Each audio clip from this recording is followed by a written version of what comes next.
Jay Crawford, Adam the Bull, Garrett Bush, Dustin Fox, Jason Lloyd, Tyvis Powell, plus, ba-da-da-da-da, you're loving him, Mikey McNuggets. And so many big names, it would take me hours to say all of their names. The ultimate Cleveland sports show starts now. Booyah! And welcome, everybody. It's the ultimate Cleveland sports show from Quail Hollow Country Club in Paynesville. Yeah. We're deep on the east side. Deep. G. Bush, you live on the east side now. I was going to say you're from the east side, but you're not from the east side. I used to live in Lakewood. Yeah, and you're from Canton. Yeah, you I'm still from consider Canton. yourself from Canton? Yes, even though you now live on the east side. Of course I'm from Canton. Jay Crawford's going to join us in a second. Earl the Pearl. What up? He's an east sider. East side. Go ahead, Earl. What's what do up, you got man? for us today? Hey, so today's episode of the Ultimate Cleveland Sports Show is brought to you by FanDuel. Summer sports are in full swing. And whether you're all about baseball under the lights, golf on the greens, or high-stakes soccer action, FanDuel is the best way to make every game even more exciting. You're always following in on the action. Why not make it a little more thrilling? With FanDuel, you can get in on the game while your friends are getting sunburned at the beach. I've been using FanDuel to track my favorite matchups, and the app keeps it fresh with new daily promotions and fun ways to bet. New to FanDuel, new customers can bet just $5 and get $150 in bonus bets if your first bet wins. Open the FanDuel app today or visit FanDuel.com/UCSS to get started. What up, Jay? Earl. What's up, guys? What's up, Jay? Hey, you got here right in time to get into the This is like the most popular golf tournament I've ever been to. There's no parking. Yeah, it was crazy out there. the cones. Was the Lots cones. completely full. Yeah. Yeah, they came really to golf too, and they got their gear on. Where's Jason? Is Jason golfing? I think he is. What's Isn't his he? handicap? Do we have any idea? I have no idea. Is I he don't- the A player in the group? Is he I the D doubt it. player in the group? No, I think he's like the Q player in the group. I want a full report. Yeah. But Austin Carr's supposed to join us in a minute, but since he's not here, let's talk about our weekend here for a little. Jay, you were on vacation. Where'd you go? Or you was just a staycation? Boat. I was pretty much, I lived You're on on a a boat for 10 days. Celebrated my 60th birthday to start the 11 we haven't days seen off. you since then, so happy birthday. Thank you. Yeah. And then ended the vacation yesterday. My son got engaged. I saw the congratulations. And I was looking for it, but when Tyvis put it in the chat, He did. I clicked on the Instagram and it post. didn't show anything. And then, I got in trouble because it showed some voluptuous girl that was on there. Like I clicked and was like, my wife Tyvis was, set you up. The setup. I said, Tyvis, I thought this was. What do you mean, congratulations? Yeah. It's a setup move. She was like, oh, I didn't even that? click on his. I saw that he's posted something. I didn't click on what he posted, but yeah. So it was an eventful vacation.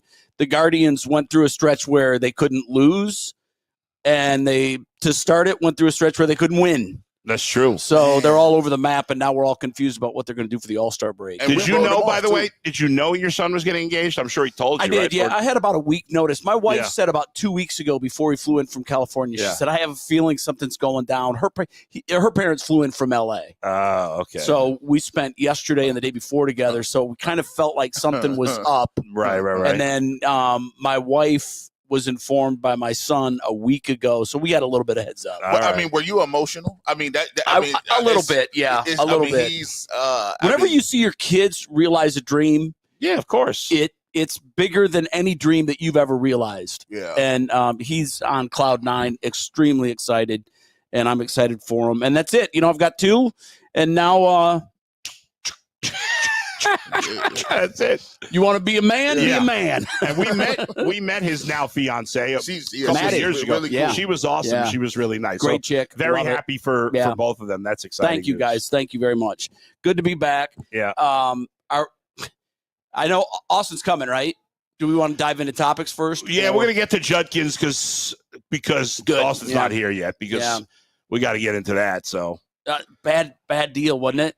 Like I just heard some late breaking info. I don't know if you guys have seen this, but it seems like there might be a little bit. I guess the alleged report was filed 5 days after the incident. Yes. oh, That's usually a red flag.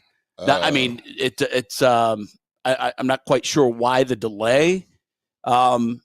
Bull, we've been through Yeah. these a lot. G, you've seen these a lot. Here's my not good to start with. Yeah. Certainly not a way to start making Browns fans forget about Nick Chubb. Right. But all that being said, I'm going to wait. I want more details. Sure. Because we've seen these go both ways, where there was something Right. and you didn't think there was, and we've seen them go someplace where there isn't anything and you thought there might be. So I'm waiting. Fair. I'm waiting. I'll say this, though. If this ends up being legit, Mhm. it's kind of becoming a track record for the Browns. Very much Yeah, so. there was a stretch. Yeah. There was a stretch where it felt like the Bengals were always getting players arrested. What was that? Yeah. The 90s, I think. I can't remember the exact timeline. The Pac-Man Jones days. Yeah, and even before that, Chris Henry and all those. Yep. It seemed like everybody and the Bengals had that reputation. You're right. They for did. being the team with a lot of problemed players. Now we have it. And now the Browns, it's just like again, we do have to let it play out. Sure. You know, We don't want to lump them in yet, but I thought it was, because I was over the weekend and came out. My inbox got crazy. I said, what the heck happened? yeah. And I looked around and then some people had some different things. And this came out and it said it's called a delayed battery report.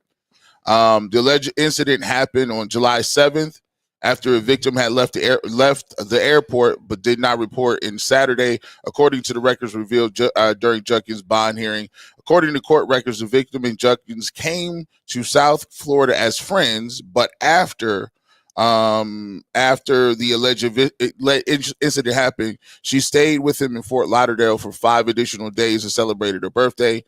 It was not until after the victim reported the incident, court records revealed, around 9 a.m. Saturday, Fort Lauderdale police said that in response to the area near 1500 West Cypress Creek Road regarding a delayed battery. Upon arrival, officers spoke with the victim and determined the battery had taken place during the preliminary investigation.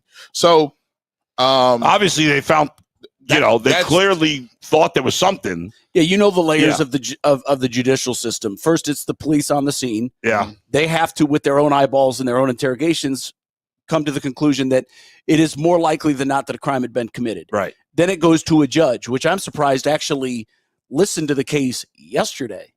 I mean, I didn't really realize that Florida operated like that. I was like, man, you got in front of a judge on a Sunday? Hey, okay. In college, they said, listen, if you go to jail on Saturday night, it's see you a Monday. long one. Yeah. So what's interesting to me was the original reporting officers investigated and felt that it rose to the level of a crime. Yeah. It was then that he was arrested, went before a judge yesterday, and that judge also believes that there was a crime. So that's 2 layers of the system. Yeah. So I tend to believe more likely than not something happened. My question is, the alleged incident happened on the 7th. You reported it on the 12th, I believe. Mm-hmm. And between that time, you celebrated your birthday with the alleged victim, or with the alleged suspect.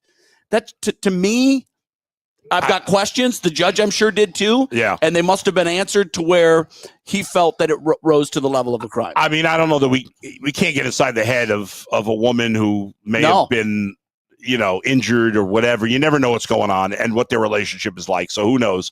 All I know from a football perspective, obviously, if he's found guilty, well, I don't even know if he has to be found guilty. If the NFL investigation shows you're right, he's guilty, he's going to get suspended. In the eyes of the league, he's guilty. Yeah. And so if he does get suspended, it's probably going to be something like 6 games. Let's say it is, Bull, just for the sake of this discussion. Right. You go back a couple of years with Perrion Winfrey. Right. Just go back last year with Michael Hall. Yeah. And it's a little concerning too that they're both, the last 2 are Buckeyes. Yeah. We have discussed on this show at length for the last 3 years the track record of Andrew Berry, notwithstanding the off the field issues. We've just talked about the players that he's brought in. Right. I think we're all in agreement. We're like in the D category. I don't even have him as a C. I don't even know that I have him as a C. It's definitely not good enough.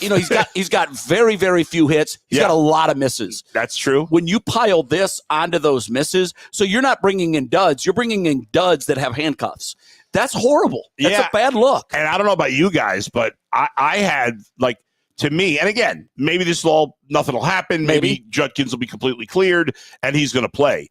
But before this incident, I felt more confident about Judkins making an impact on the team faster than any other player they drafted. Oh, yeah.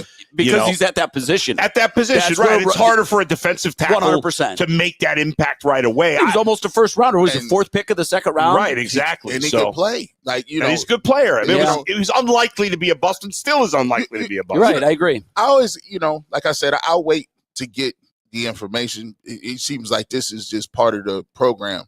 Like if you want to get into the business and you're in Cleveland, learn how to talk about arrest, suspensions, and how Study to move. civics. Figure it out. Then you can know how to maneuver. But, it's crazy because by all intents and purposes, Mike Hall Jr. and Quinshon Judkins had no issues that we know of at Ohio State. Zero. That's true. No, I saw that there were some online folks that were asking, is Ohio State granting enough access to the pro scouts? Ohio State runs things their way on their pro day, their access to players. It's very difficult to get behind that curtain. I don't know that. I'm just speculating here based on some things that I read over the weekend. Is it possible that Ohio State isn't providing the access that a lot of these teams need to these players? Now, I know once they leave the university, it's up to the player and the agent. Yeah. Right. To who they talk to, how much they talk, what kind of access they have. But I know when the school holds the pro days, they kind of set the itinerary. And the pro scouts have a certain thing that they're looking for, and they want certain drills that to happen. But I don't know that this is standard protocol. I don't know if the Buckeyes give less access to their players. I'm not sure. But the fact that it's two, and by all accounts, like you said, no red flags on these guys coming in. Right. That we know of. Yeah. Jay, I think if you look at the broader picture of society or how we are now, more than ever, you have to be very solid on who you interact with or put in your circle. 100%. You have to be, and now, I try to tell people because it's a reality for myself and a lot of people. There's certain things that you would do before that you like, that's harmless. But now it's a world where not only just athletes. I mean, you look at the number of celebrities have just been household names that are on trial or doing different things. So, obviously the NFL Symposium talks about these things. They talk about it all the time. Hey, you meet somebody, you have to really truly know who you are talking to, who are you in relationships with, because you really do have to protect yourself. And at the end of the day, that's one of the things that you have to watch about. It's almost like a marriage, guys. When you join and become associated with an entity, whether it's WKYC or it's the Ultimate Cleveland Sports Show, our names now are married. Yeah. And the same thing with a pro athlete. When all of these players join that organization, it's Quinshon Judkins of the Cleveland Browns. It's like a marriage. You're sharing names now. Right. And any father, parent tells their children, just heads up, when you leave this house, you're carrying my name. And don't besmirch my name. Don't do anything in public that you wouldn't do if I was watching.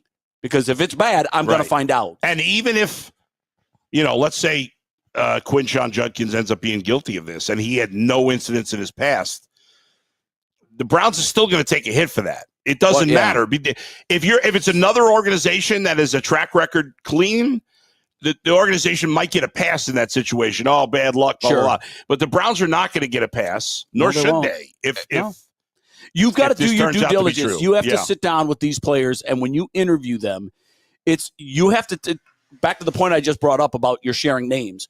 When you're sitting down with prospective athletes that you're considering bringing into your organization, you literally have to ask them, would I bring this person into my family? Am I comfortable with this person carrying my name? That's what they're doing. They're carrying your name. And you have to be 100% sure, or as certain as you can be, that this is a better bet than not, that this person's going to come in and be a good citizen. Here's what's awful about this, guys, and I brought it up earlier. What's awful about this is he's not just the face of the running back room. He is the guy replacing the guy. Nick Chubb was beyond reproach. Yes. We would never, ever.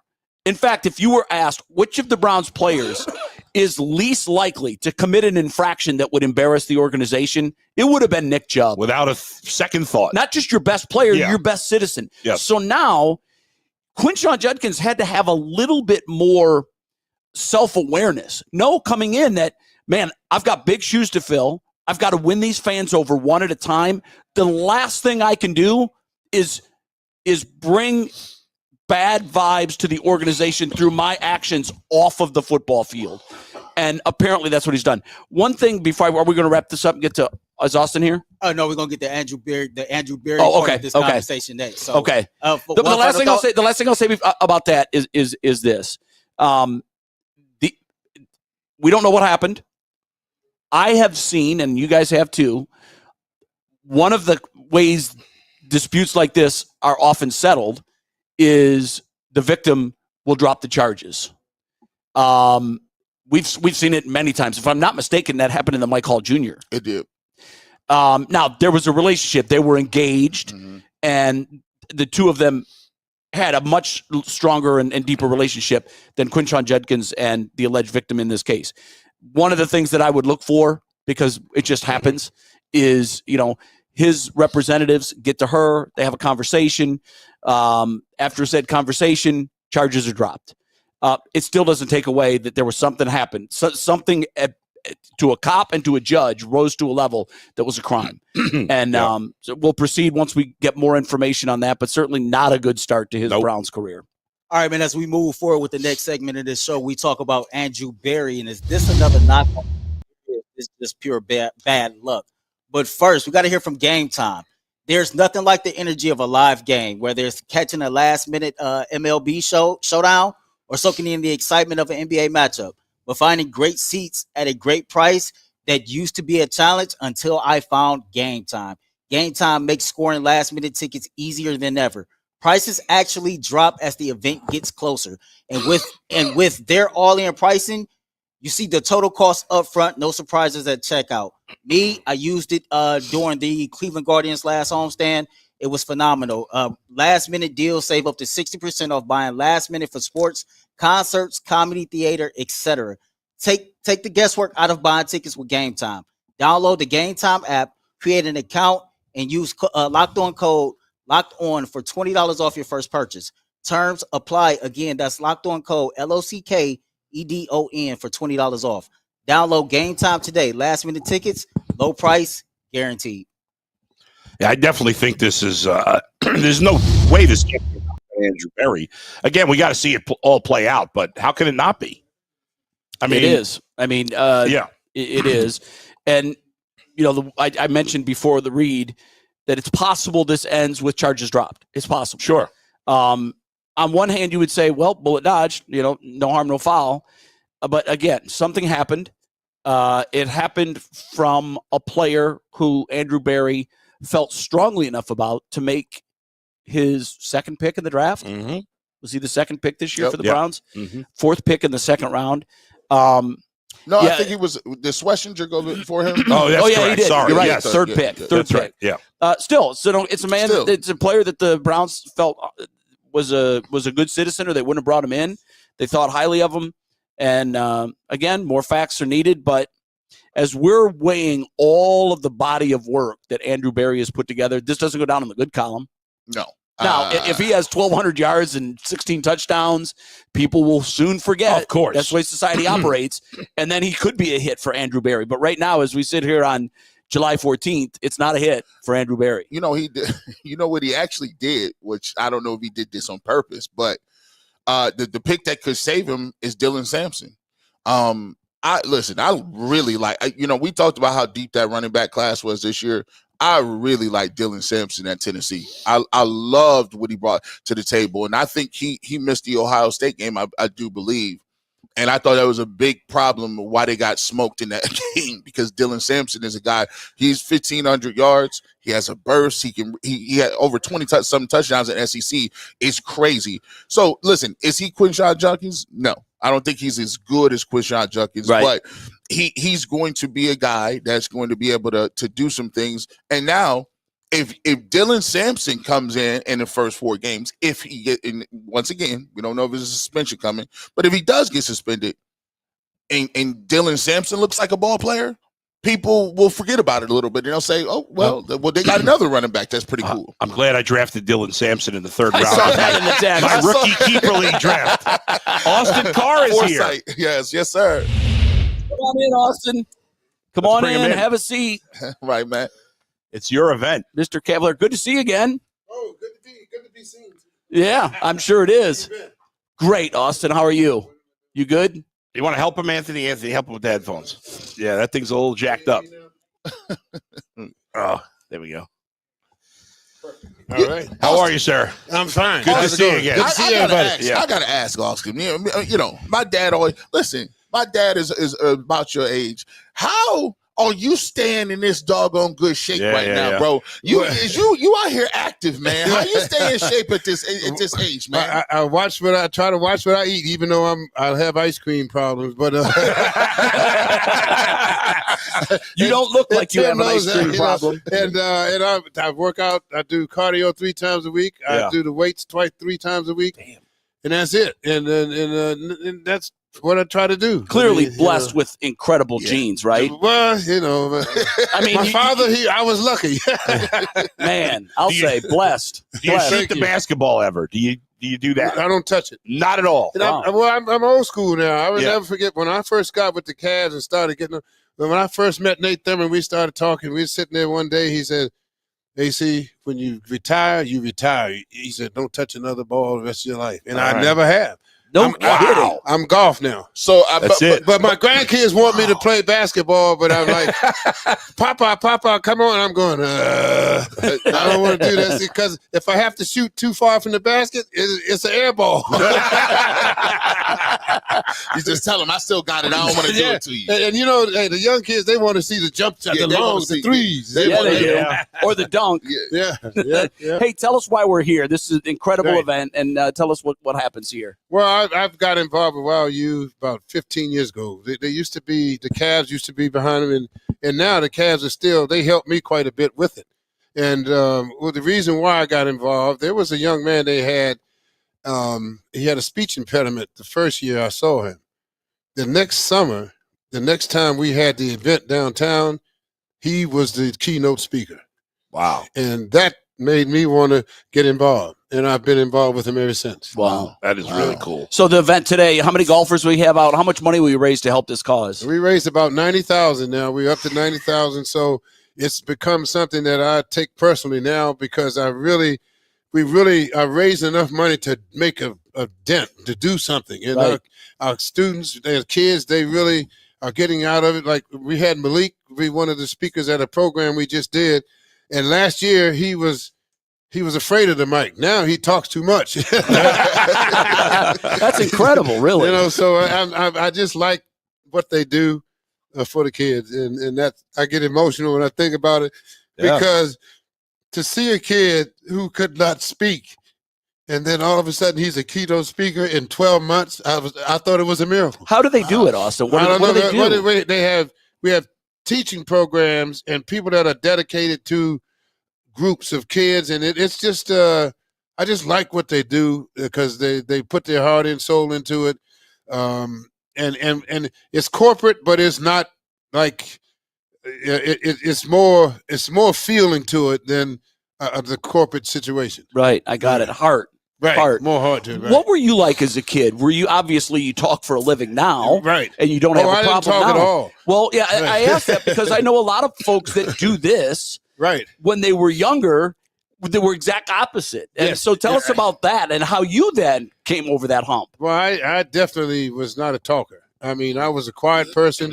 And that just was my personality. If you look at all the interviews I had when I was in college, after the game, I set the NCAA record. People thought I was comatose. I was in yes, no, maybe, I don't know, that kind of stuff, Yeah. But and then it just started to progress. And when I got into the more interviews I did while I was playing, I started getting into it. And when I met people like Fred McLeod and Frank Gleaver, people like that kind of nursed me into being more vocal in expressing myself. And that's kind of how it started. It's the key to life. And yes, you know, before I even started this, I was in my 30s before I even got into broadcasting. Okay. I was working in corporate. Still, I'm listening to you all on the weekends. I appreciate you. I appreciate you. And I grew up listening to you, and I thought it was always great that you talked the way you talked, right? Usually sometimes you get on the microphone and you get cookie cut, and then they teach you got to say this and they say that. Right. What gave you the spirit to say, hey, he got him a bird? When you I was saying, yo, that's the craziest thing I've ever heard. He just said that on national TV and it's fire. Like, what made you get into that type of in your bag like that, where you gonna say, I'm gonna deliver it like I'm gonna deliver it? Well, I Frank Gleaver was the first one to tell me, and you know how the guys do, because you're there. He just told me, he said, be yourself.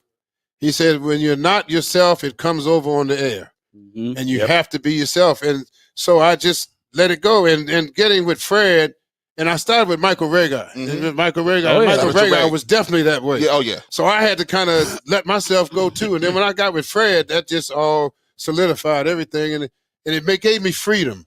And when you announce and broadcast with freedom, naturalism comes out. And you come out, and the audience can feel it. So your entire playing career, you didn't think that this was going to be a career for you, did you? Oh, no. Not at all. I never thought talking would happen. So how did it happen? How did it turn around there?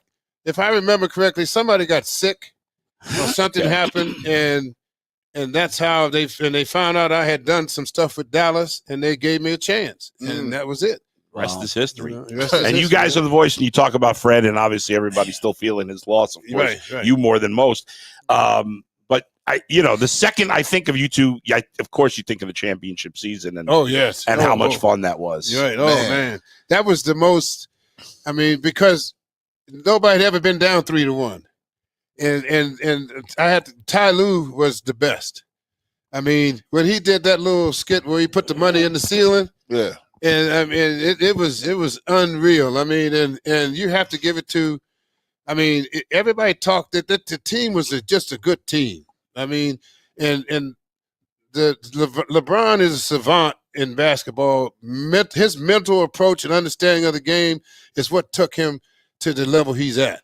And believe me, the shot he blocked, with his momentum going this way, he could have easily hit it into the board. It was probably called goaltending. Yep. He actually, if you watch he goes this way with the ball, which swipes the ball away from the basket, and it never touched the board. And I mean, and then the shot Kyrie hit. Oh, Kyrie wanted Curry bad too. Kyrie, as soon as he saw Curry, I knew he wasn't passing that ball. No, Austin, we talked about that last week, and sometimes you forget. You got to go back and look.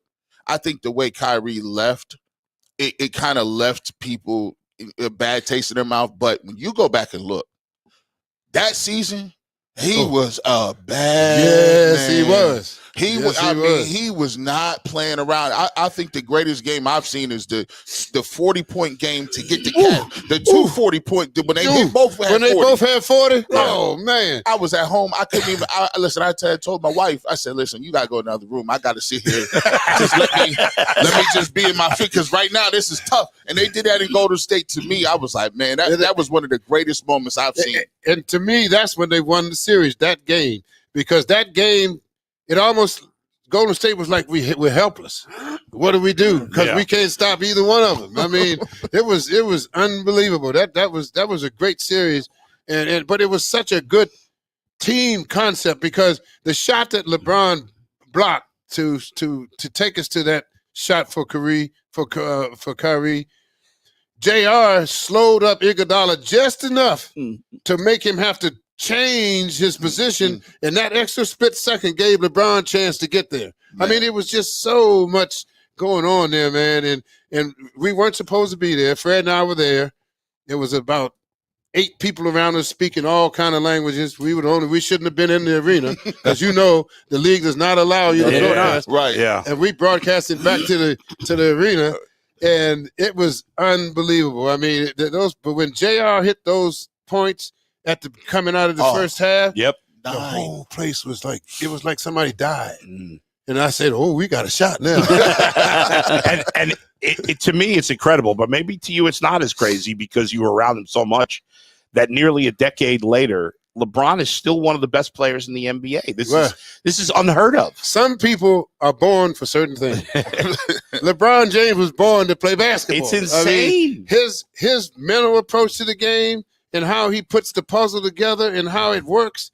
I mean, it's just off the chart. I don't see many guys that have they have the physical ability. Sure. But they don't have the mental part to put with it. And he has both. He was gifted with both. Austin, here's the toughest question you're going to answer today. Okay. You probably answer it every day. Mm-hmm. We're going to see him in a Cavs uniform again? Yeah. Why would you ask me? Because I love you, brother. I let the OT answer. There you go. I let you get that. Yeah. I was hoping. I said, please. I know you were. I know you were. Obviously, the fans are thinking that way. You're reading some things now about there are teams that are contacting the Lakers about a potential trade or a buyout or whatever. Right. To me, if I'm writing the fairy book LeBron James story, I think the perfect ending chapter is he comes home again and does it again and says goodbye. Yeah. Well, that's two storybook there. Yeah. It's like made for Hollywood. Yeah, it's made for Hollywood, and then he lives in Hollywood. Yes, he does. I don't know if that would happen though, because I don't know. I think the Cavs have kind of moved on from that with the team that they're trying to develop now. Sure. But so I don't know. It's hard to speak on that, but at the same time, it wouldn't be bad. I can't be mad at it. I can't be mad at it. Right?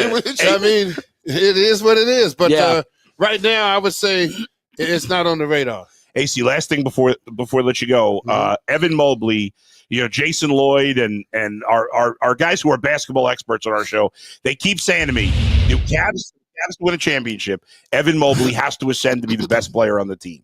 Do you believe that, and do you think he's capable of that? I look at it this way. I think Mobley has an opportunity. His ceiling is, to me, his style of game is he's not going to be a 30-point guy because he does so many other things. He's going to have 4 or 5 blocks, 7 to 10 rebounds, 20, 25 points, and he'll do that every night. I don't think if you try to put him in a situation where he has to score every time and he's getting the ball to make major baskets all the time, I think that takes away from who he is. Okay. As a player. Yeah. Because the man is great and he takes a step every year. Now he's already defensive player of the year. Now he brings his offensive game along. You can't win it with one guy anyway. So to me, you got to he needs somebody else to go with him. He can't be the main guy. I don't say he can be the best player, right? But he can't be the main guy because I don't think that's in his nature as a player. But he's going to give you all you need. But I don't think as the main guy. I think I'd like to have him as my second guy. Hey, I know that we said last thing, but Shams is reporting that Koby Altman has signed an extension to stay with the Cavaliers through the 29-30 season. Talk about the importance of that. How that continuity just helps. That's how you win championships. That's right. It's continuity. You got to have it. And Kobe's done a super job with keeping everything together, and especially in the little turmoil as far as getting past the second round is concerned, he's keeping his vision intact, and he's not letting outside noises affect the way he handles things. And I think that's important, very important, and that's good to keep the Cavs going in the right direction philosophically. Sure. That is important if you're going to reach your goal. The Celtics took 7 years to do it. Sure. So they didn't change their course. They stayed with it, and I think the Cavs are doing exactly what they need to do. If people want to help with the cause, and I know you've raised a lot of money, our viewers are so kind. We have memberships, and oftentimes one of our viewers, and we do chats at the end of the show, they'll send in super chats. They say, hey, I want to gift 20 memberships to viewers, and then they're randomly selected, and they get the paid membership to our deal. So our viewers are very kind. If someone is watching right now and they want to send money in to the cause, do they is there a website they can go to contribute? How do we do that? Do we know? YOUCLE.org. YOUCLE.org. Right. All right, UCSS Army, get at it. Whatever you can. I mean, it all adds up. It all helps to make a difference. Definitely. And if you love Austin Carr like everyone loves Austin Carr, put your money where your love is and help this man out. I appreciate Get you deep guys. in your pocket. Yes. There you go. And for UCSS viewers, we're talking like $5. Well,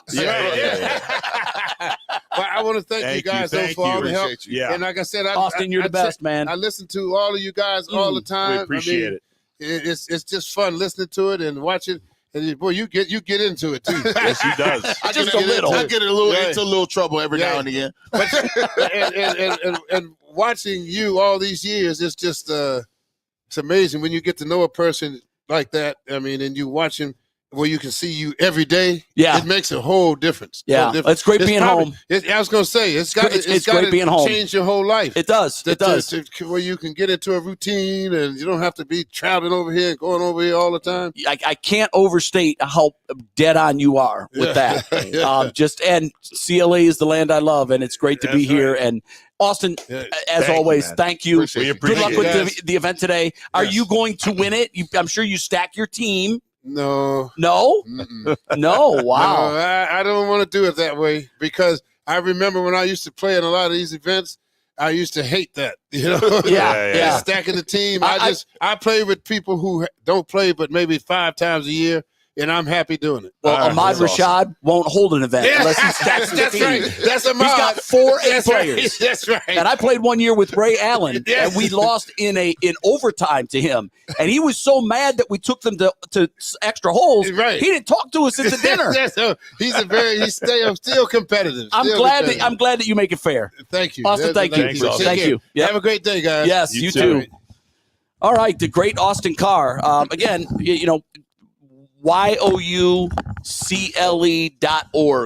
if you'd like to help out the organization. It is a tremendous organization. Last year when we were out here, I remember we spoke to one of the young men that had gone through the program. Yes, yeah. And we found out his starting point was very similar to what Austin said. He was shy. Yeah. He was introverted. He hated to speak in front of crowds. Right. He came on this show, and I think he brought all of us almost to tears. Yeah. Just how out of his shell he was.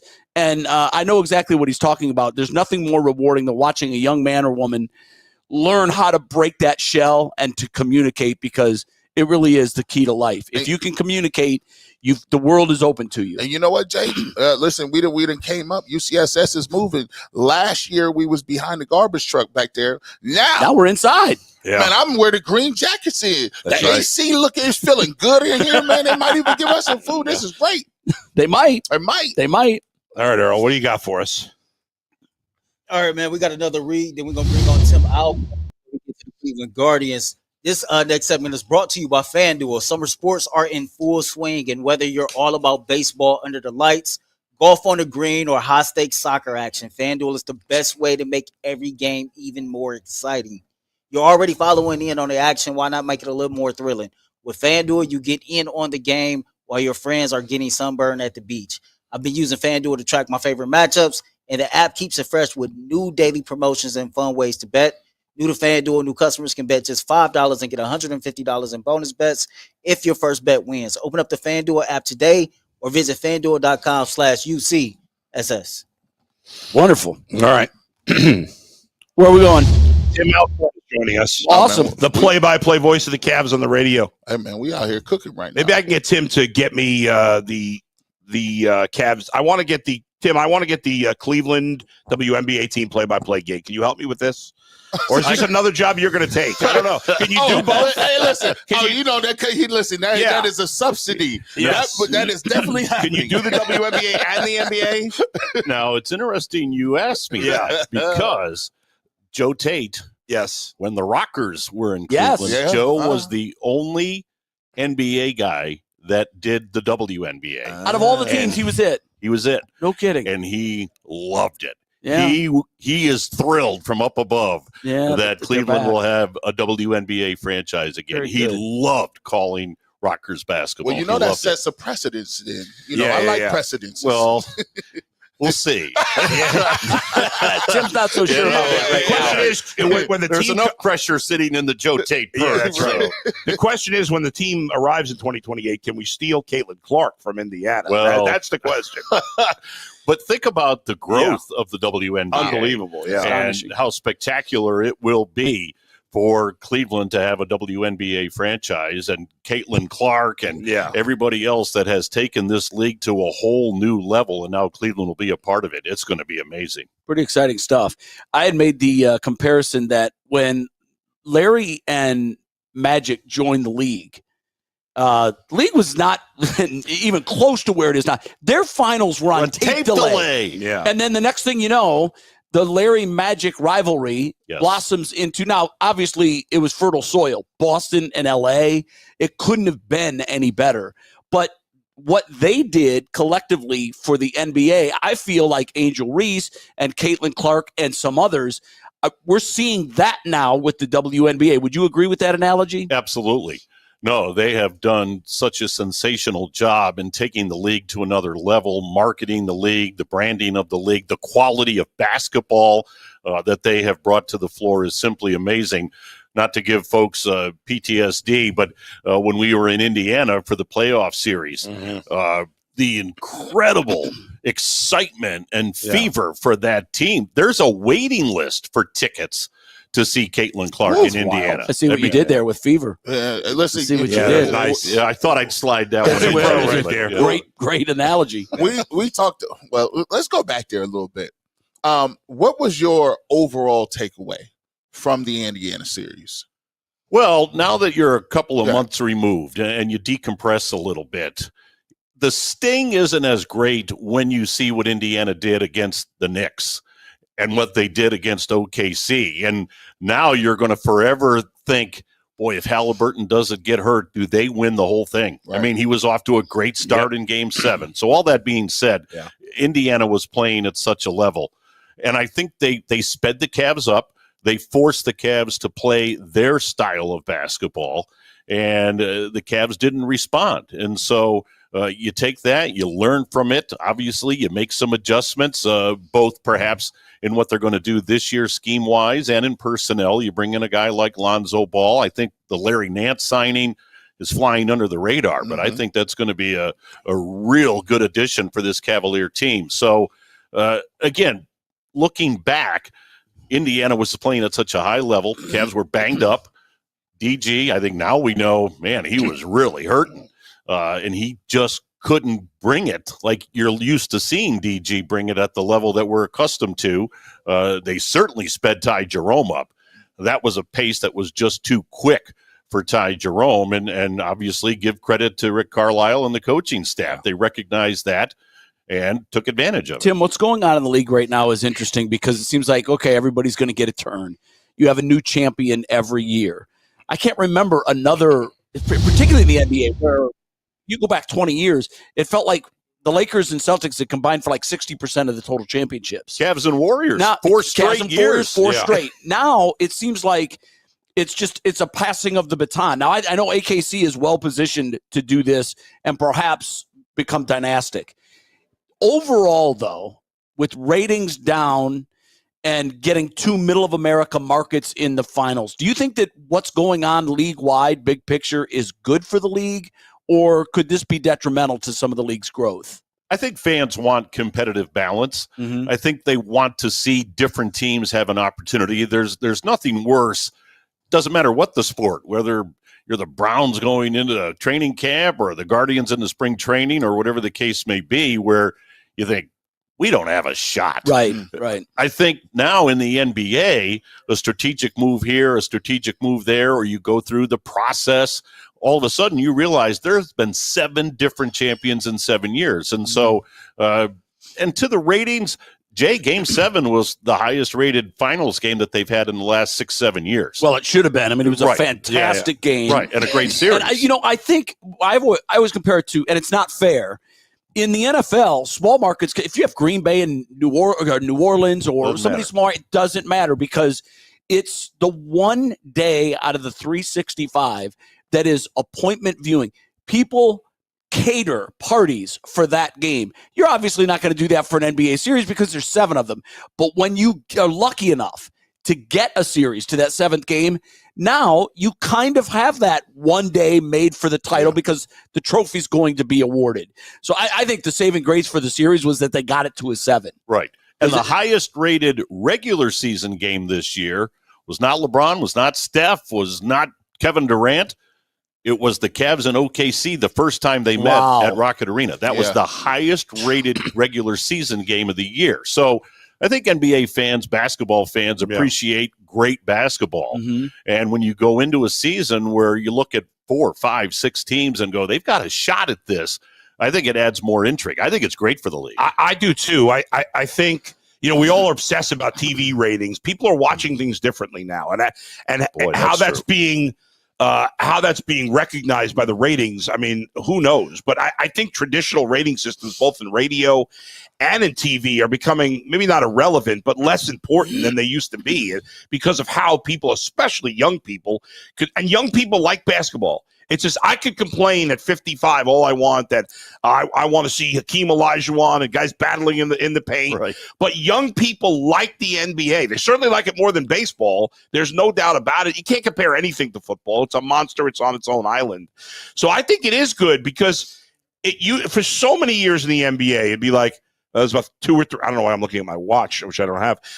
You just think, well, there's 2 or 3 teams that can win a title. Now it's like, I don't even know who really is the favorite. I guess technically in Vegas, the Cavs are the favorite to win the East. But, I mean, there's probably, by the time we get to the season, there's probably 6, 7 teams in the East that can win it. Right. And we saw that this year with Indiana coming out of the East. Yes. They got hot at the right time of the year. And they were really hot from the first of the year on, just nobody was paying attention. Yeah. And OKC certainly deserved to be in the NBA Finals. They had the second or best record in the NBA. So, but to your point, I like the fact that you can look at things and go, that team could get out. That team could get out. Yes. I mean, I think it adds a lot of intrigue to the playoffs. It adds intrigue to the season.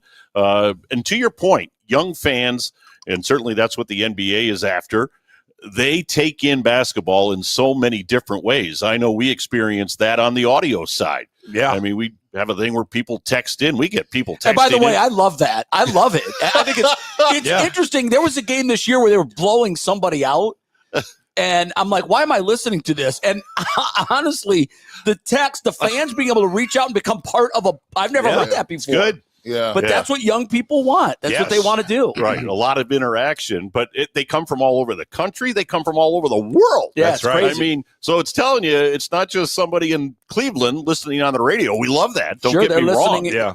But they're listening and they're watching in every way imaginable. So that has changed everything. You bring up that point. I think the best thing the NBA did is on YouTube. Like, YouTube has changed the way people watch stuff. Like, I have cable, but I just watch YouTube, because it's a la carte. I can watch my shows what I want. And the NBA did a great job of not violating. You know how you got rules where the NFL, you violate, you can't rebroadcast or reposition anything. The NBA said, no, we'll lean into it.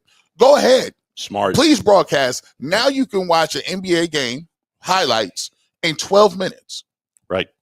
Right into your fingertips, and it changes the way people can watch all over the world. See, what I always wonder about, Tim, you probably know inside the business, I always wonder about cannibalizing your broadcasts, because for me, and listen, I do the same thing, especially with Major League Baseball. 12 minutes. Oftentimes in a day, I don't have and baseball does the same thing. You sit down and watch the Guardians White Sox game from yesterday. I watched this morning in 8 minutes. I saw everything I needed to see. Does that cannibalize the bigger number? And are the YouTube views enough to monetize their losses from the live broadcast side? Well, I mentioned Joe Tate earlier, and one of the great pieces of advice that Joe gave me so many years ago was, Timothy, if you think people are listening to every word, every minute, you're flat dead wrong. Yeah. They listen in short little spurts. They're in and out of their car. They're in and out of a store. They're in and out of whatever. And so you get listeners for 4 or 5 minutes at a time. His long view was, that's why you always give score and time. Reset. Yeah. Because people aren't listening for 2.5, 3 hours. Yeah. So I think, to your point, Jay, they know people aren't going to sit down and probably watch for 3 hours, or probably listen on the radio side for 3 hours, but they want to get the gist of the game. Get them where you can. Yes. Yeah, add those numbers up. And that's their product. And so they want eyeballs and, in my case, ears on their product. Yeah. Tim, you look at the East right now. We just talked about it a little bit. I mean, it felt like, the West seems to have been dominant for so long. The East felt like it kind of caught it, especially at the top. Mm-hmm.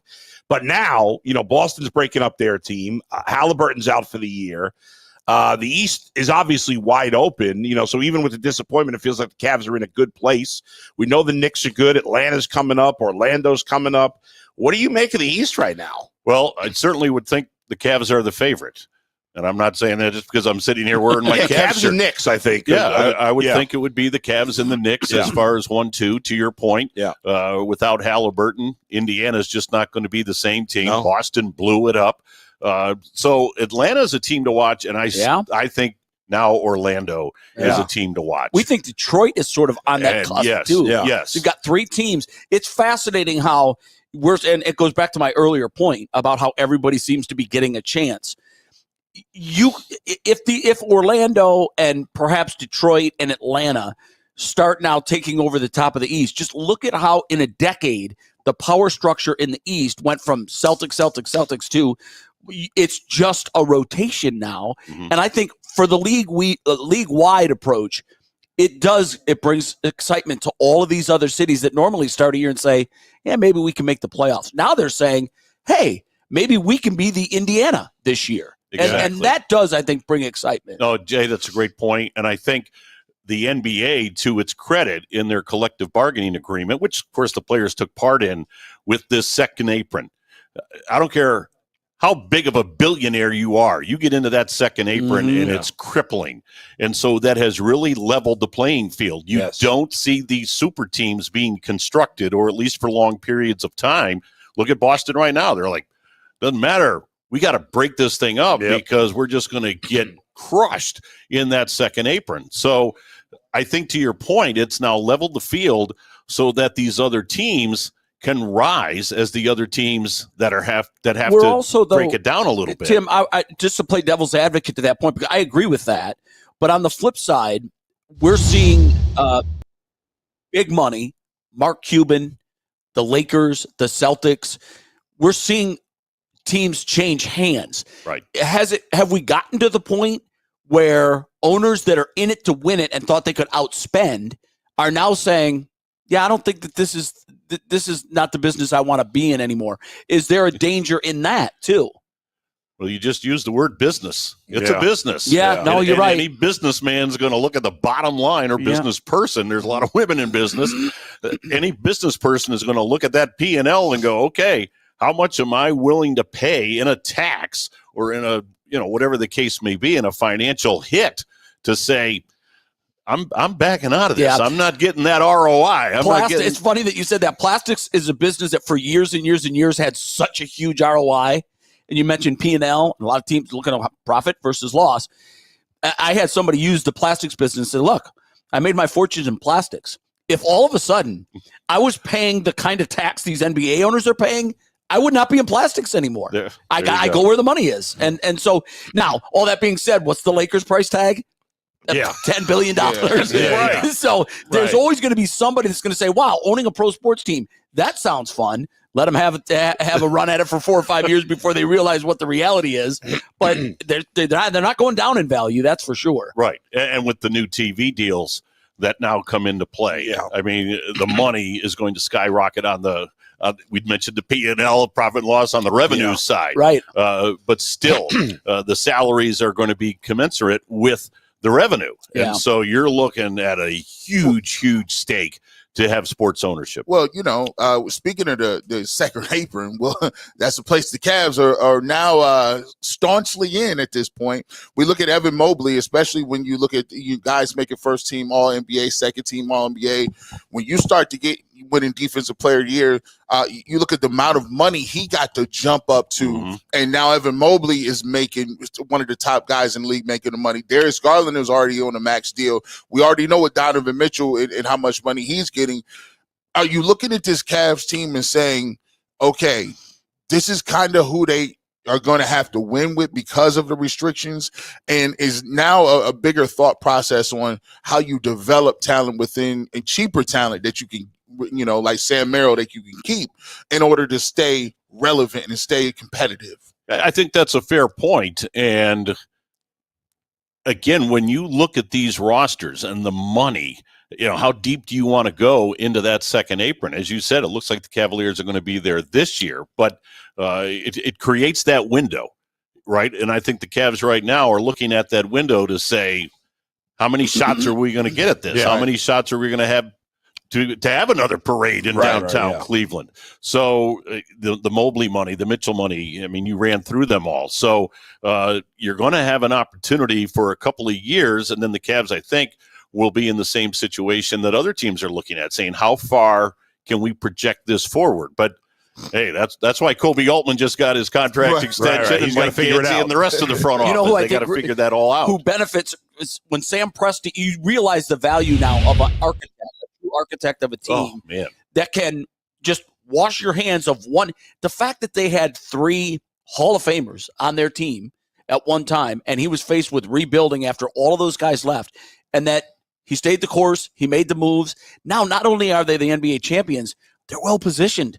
These guys are better signed. than anybody. They are young, Yes. and so it might be a great time to be a really above the grade cut general manager in the NBA, because it's the commodity right now. Absolutely. And I think Koby, to his credit, has taken that Presti trek where you put the pieces together and you're upfront with fans to say, be patient, but we're going to bring in guys like Darius Garland and like Evan Mobley, and then swing a deal a couple of years ago for guys like Ricky Rubio. And then you take the big swing for Donovan Mitchell, and piece by piece by piece, you put this whole thing together.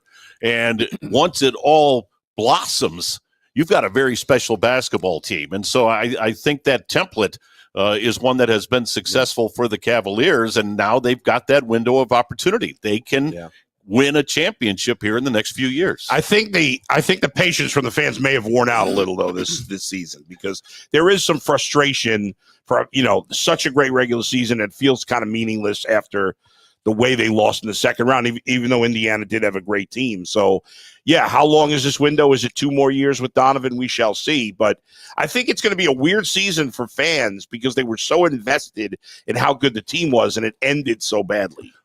But Donovan Mitchell, to his credit, throughout the regular season was saying, regular season means nothing. It's all, he said it every night. He did.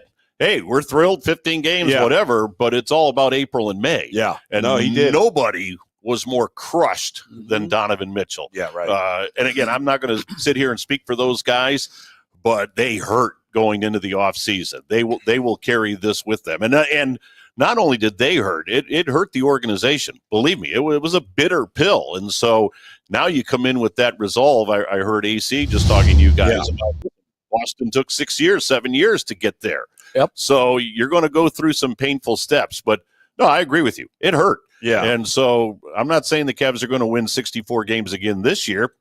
Probably not. But in the end, fans are going to say, when we get to April and May, it has to go a step further. Yeah, you can't do this 3 years in a row where you have a second round bounce or even just a disappointment. The feel in the city felt like, wow, this could end in the NBA Finals. And then obviously anything can happen once you get there. But when you're 2 steps from getting there, I think Bull's right. A lot of the fans now are going to look at the regular season, but they're going to say, well, the show me season, the Missouri season, it starts in April. Yeah, I would totally agree with that's that. it. Do you think, and this kind of is the overarching theme, I don't know, you're inside the organization. Do you think that there's a sort of a passion or a thought process that they want to get this thing done without LeBron? LeBron is a specter that is there, and it's almost like it's an enticing thing to go back down that road. But do you think the front office, the team, everybody involved, they have this desire to say, we can do it by ourselves? They have the desire to get it done, period. Whether it's with LeBron, without LeBron, That's what I say. A ring is a ring. A ring is a ring. And from Nick Bartlage to Koby Altman to Kenny Atkinson, they're relentless to bring a championship to Cleveland. So whatever guys are on that roster or aren't on that roster, they just want to have another parade. They want to wear another ring. Yeah. And I think that's what drives this organization. They truly have that ambition to win a championship. So you're saying it's a possibility? It's just one quick question about. I'm curious about Jalen Tyson because I thought he showed some promise in his rookie season, and I was a little surprised when they were so banged up that they never gave him an opportunity in meaningful minutes. Do you think he could get there this year to meaningful minutes? I do. Okay. In fact, again, it's summer league. It's Vegas. Sure. But you watched the game last night. You watched what he's done. This kid has potential. This young man can play. And Kenny last year already had a rotation that was 9 or 10 deep. Yeah. So he was comfortable, with Ty Jerome and later DeAndre Hunter and those guys coming off the bench. But I know they really like Jalen Tyson, and I think he will find his way into more minutes this year. Not that I'm sitting here speaking for Kenny Atkinson, but they like this kid, and he can play.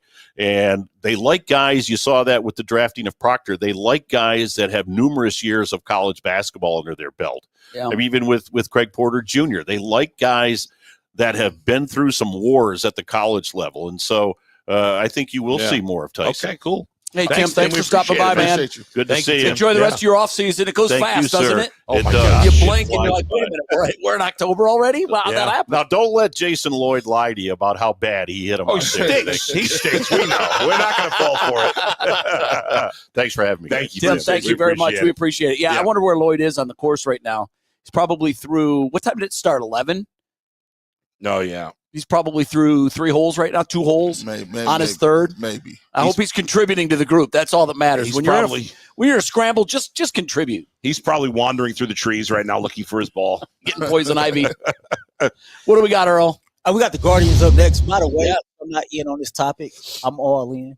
I'm all in. I see We're going to chase down on a wild card spot. We're going to talk about the Cleveland Guardians, man, going into the All-Star break. 6-1, 4.5 out of the wild card with the easiest strength of schedule coming into the second half. It of the is season. easy. But first, we got to hear from Game Time.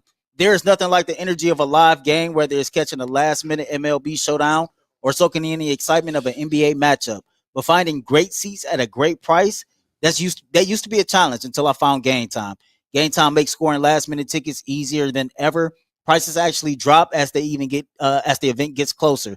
And with their all-in pricing, you see the total cost up front, no surprises at checkout. I use the Game Time app every time I'm trying to catch a Guardians game. You save up to 60% off buying last minute for sports, concerts, comedy, theater, and more. Take the guesswork out of buying tickets with Game Time. Download the Game Time app, create an account, and use code LOCKEDON for $20 off your first purchase. Terms apply. Again, that's code LOCKEDON for $20 off. Download Game Time today. Last minute tickets, lowest prices, guaranteed. Thanks, brother. You mentioned the Guardians schedule, man. They're in such a weird spot because when they're in their 10-game losing streak, it was obvious they're sellers. They cannot, they're out of it. And even as we speak now, there are only 3 teams in the American League with a worse record than the Guardians. Right. That happened in a hurry. Right. But however, when you look at their first 10 games coming out, they've got 3 with the A's. They've got 4 with the Orioles, who are both below them. Then they've got 3 with the Royals, which are big games. Then you get 3 with the Rockies. So to start the second half of the season, 3 of their first 4 series are against 4 of the worst teams in baseball. 3 of the 4 worst teams in baseball. Bull, does that complicate the trade deadline scenario? Because I thought they were rock solid sellers. Yeah. But as you look now, they're still 9th in the American League. And there's 5 teams ahead of them for the last wild card spot. Right. There's a lot of ground to make up. But when you look at that schedule and you look at their 6-1, and you consider that Shane Bieber's throwing a simulated, or I think he's throwing an actual game tomorrow, maybe. Could they make the wild card? Sure. It's of course it's possible. Yeah. They're 4.5 games out, I think, from the last wild card. Would I bet on them making the wild card? I would not. I would not either. And I think you got to be realistic about your situation. Now, since we went to this 12 teams making playoffs, and especially in the American League, where like most of the best teams in baseball are in the National League this year. It heavily like I think 5 of the 6 best teams are in the National League, maybe Right 6 now. of the top 7 right now. So outside of the Tigers, everybody in the American leagues mid, like above mid or below mid. You're right. Outside of the Tigers on the top, and then you got the A's and the White Sox on the bottom. Everybody else is just somewhere near mid. You're right. And so I think in terms of the trade deadline, everything is going to happen the last day or two. You got to wait. You got to wait because now the minor pieces. I'd love for them to move on from Santana to open up at bats for Kafis in the majors. Right. You know, if you want to move on from Lane Thomas, I mean, he's hurt right now. I don't know what you get for him. Fine. You know, guys that like that. They're not. But we're talking about the gems. Like the big piece, I think, is Clase. You would agree with that? Yes. I don't know that they'll trade Clase anyway because they've obviously, you might wait till the offseason. But to me, in 2 weeks from now, if the Guardians are still in this space where they're 4 games out of a wild card, even, whatever, and they're a little under 500 or even at 500. You punt then. If somebody blows you away for a Clase offer, you have to make that trade. I agree. If you're, and this could go either way. You're right. I just like waiting. It is going to be a mad dash. That last couple hours before the deadline is when things are going to get done. Yes. Obviously, they're listening to offers right now for Clase because he is the piece, and there are so many teams in the mix. Yeah. There might be a team that might say to themselves, we're a closer away. So you might be able to ratchet up the price for him. I think his value is less than it was a year ago for sure. Yeah, 100%. Now, you have to ask yourself this. Do you believe that his value is going to continue to diminish?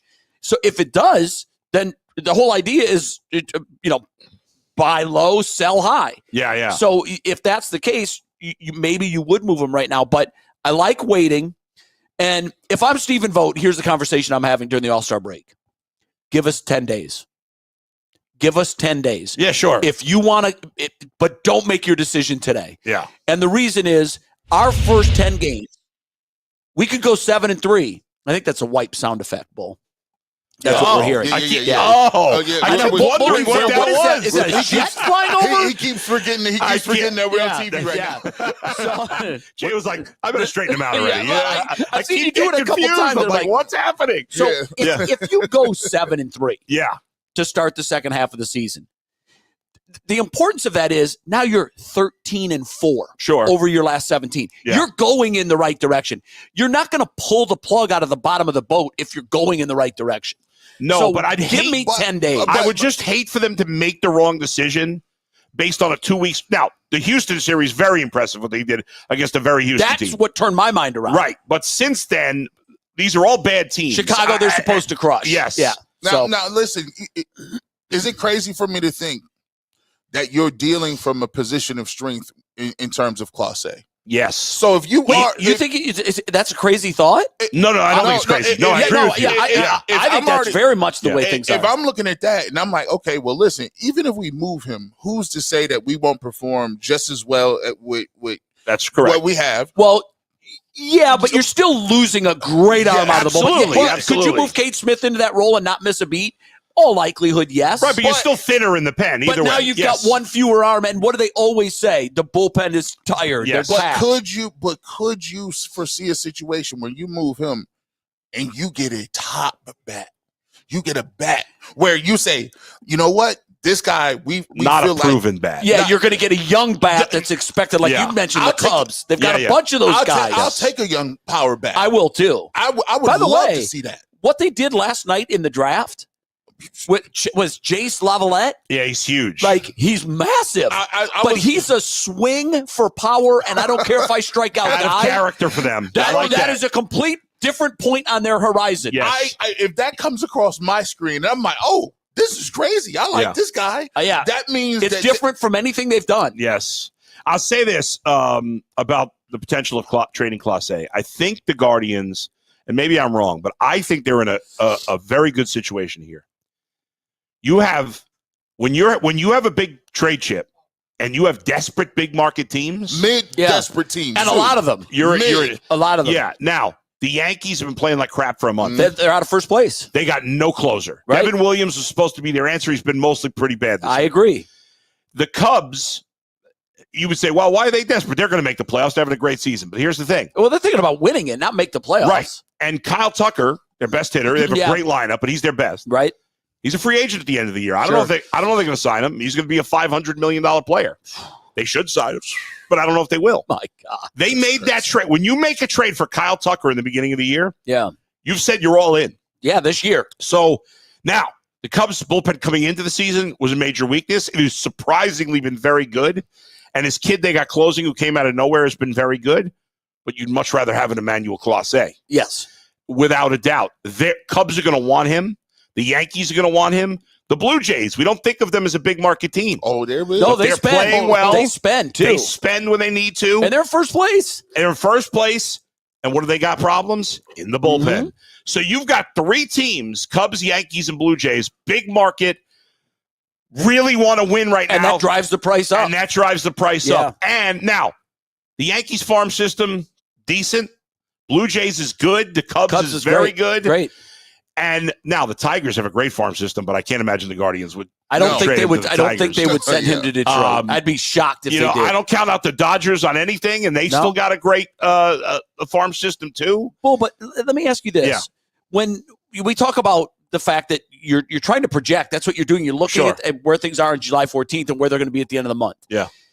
To me, I think the entire wild card in all of this happens tomorrow. I want to see how Shane Bieber does.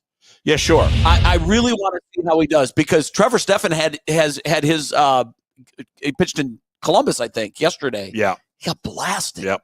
He's coming back from Tommy John. Yeah. And this is a guy that the Guardians were very much looking at as we can get him at August 1st, after the All-Star break, somewhere in there. Right. I don't know now. I don't think you bring him up after that. No, you probably not. want to give him another outing in AAA Columbus. Yeah. But if Bieber, I look back, this is so maddening to me.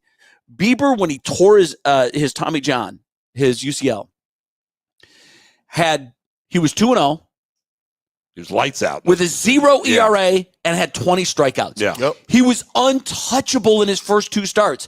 And he did that with a bum elbow. I remember when they took him out after his second start, he was upset. Yeah. At the time, I thought, A's, right? I think so. At the time, I thought, he's mad because he wants to stay in the game. I think at that point he knew, my elbow, something's wrong. Yeah.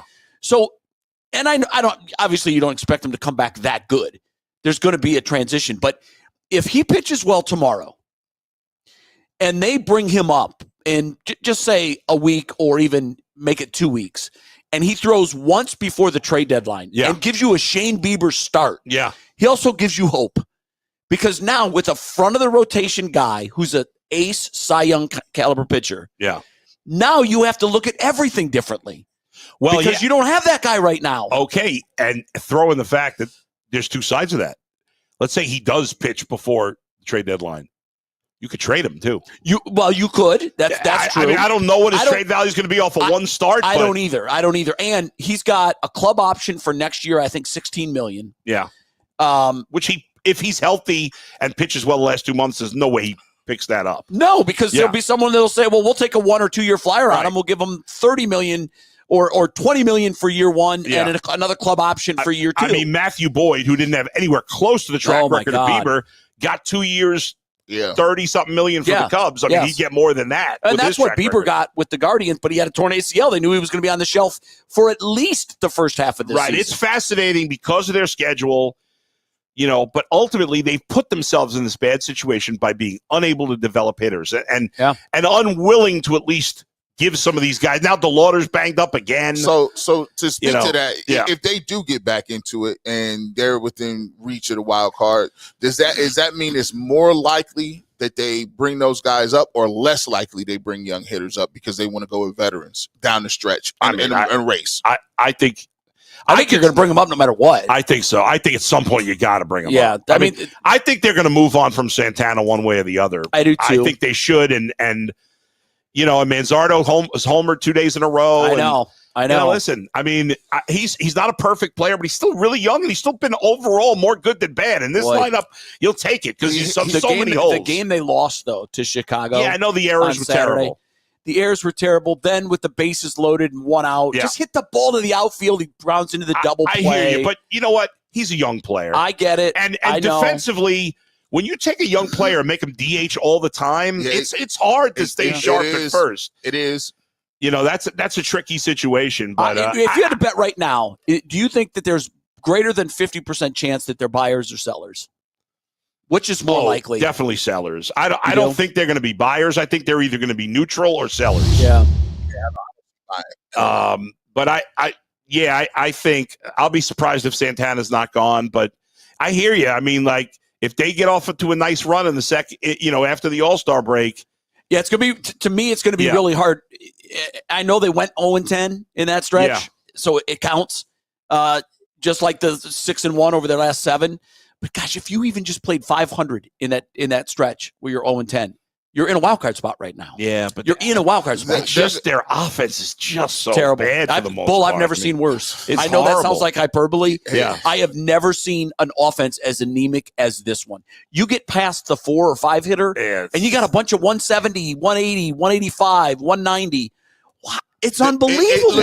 They look like a lineup from the mid 80s. Where you had those lineups where it was just no power, just guys and back then 225 was low because guys were hitting for more average. Yeah. We have too many guys averages who start with a 1. I mean, it's crazy. It's hard to comprehend.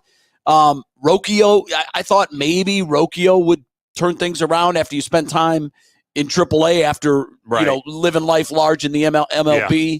Sometimes that wakes a guy up. He's been okay. Yeah. But I haven't seen anything that's made me say, okay, that's October Rocchio. No. That's the guy I want. Yeah. But no, I just don't see it. It's frustrating that none of these guys, like all these hyped prospects, and maybe it'll be the same with the Lauder and Kafis, who knows? Could be. We've heard about Rocchio. We've heard about Arias. We heard about Bo Naylor. What's Pizzana's issue? He's supposed to be still close. Hurt. Yeah, but I thought he was close, he's right? getting close to coming back. What a shame. He's in year 2, and he's probably played barely 60 minor league games. Because he didn't start last year till after the draft. Yeah, so it would have been this time last year. He played, the rest of the season. But right.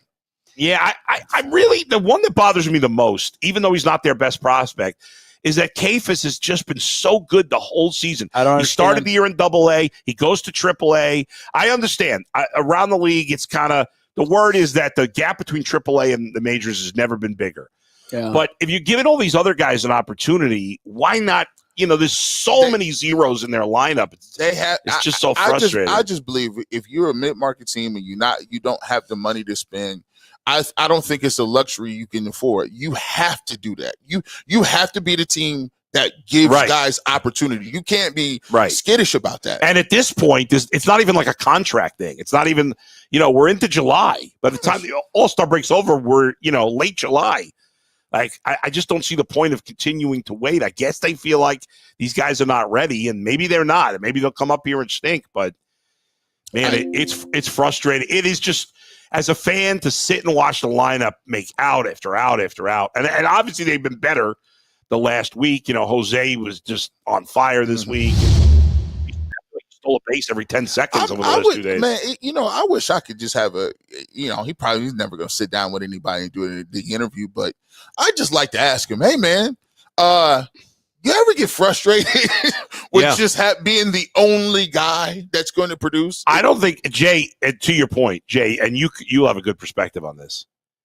I don't think fans quite realize how hard it is to do what Jose does with no protection. I mean, at least when Naylor was here, he had some protection. Yeah. He's got no protection. No. Zero. Like, I don't understand why, in a big spot, why you would ever pitch to Jose Ramirez. I said that Friday. Yeah. So why would you pitch to this guy? Why? Who else in the lineup is going to hurt you? No, nobody. I know recently they got some home runs from guys that they haven't been getting home runs Angel from. Martinez, and that helps. yeah. But when you look at the lineup, he's the guy that scares you. And what's amazing to me is he's having a great year, an all-star year. He's just at 50 RBI, Bull.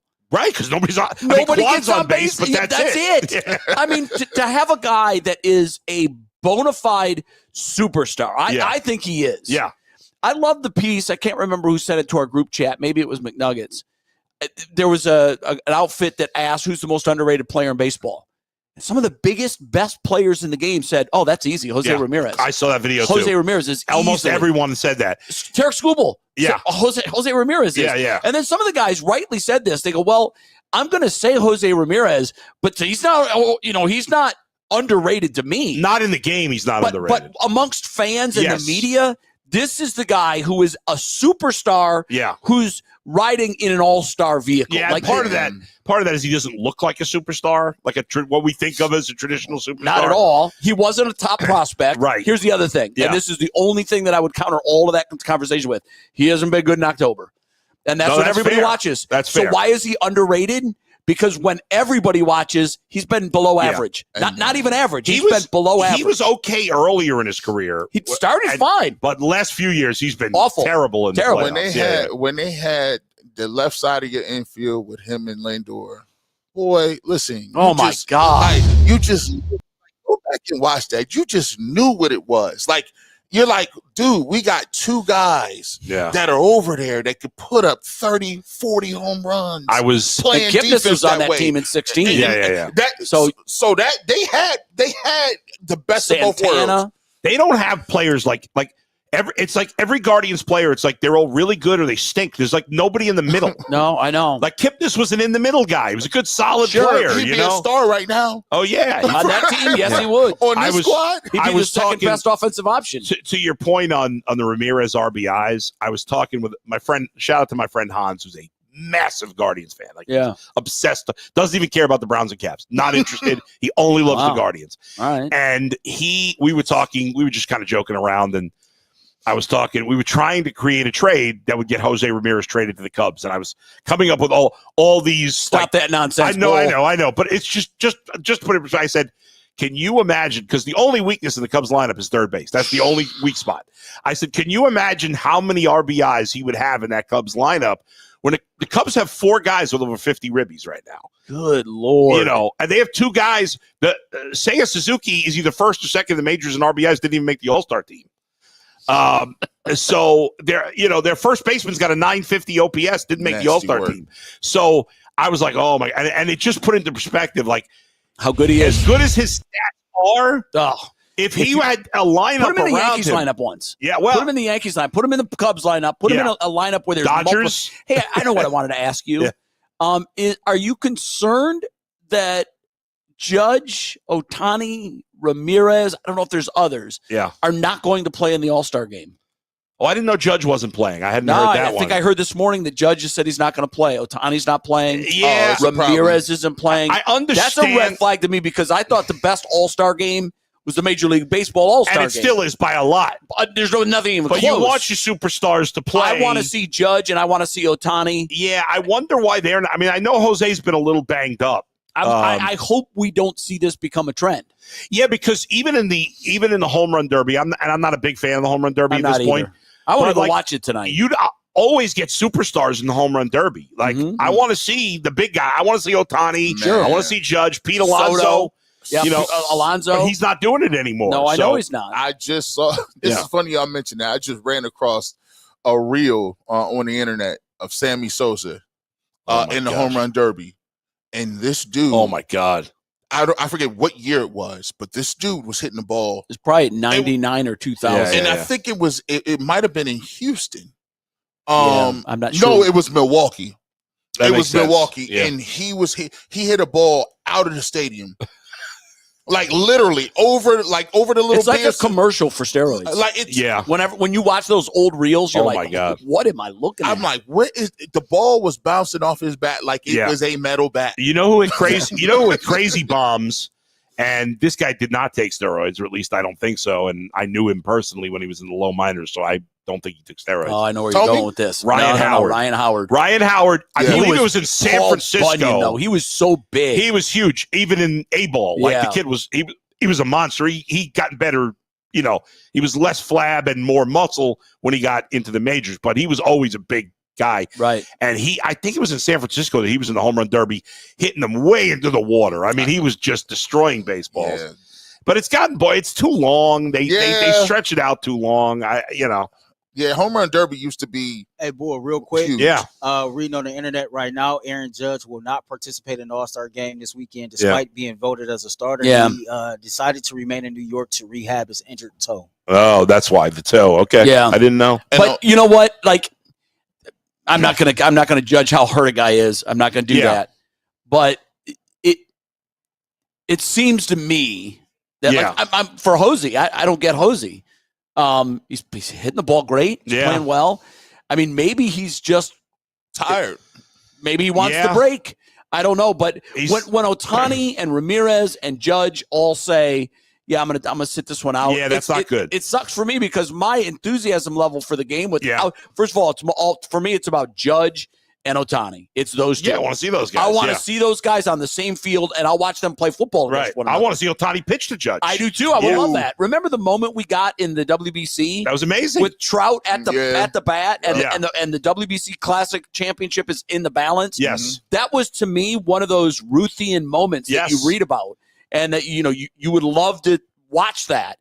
I want those wherever I can get them. And there was a possibility that we could have seen something like that in the All-Star game. Now it's gone. I was listening to MLB radio yesterday, and I thought they made a good point too.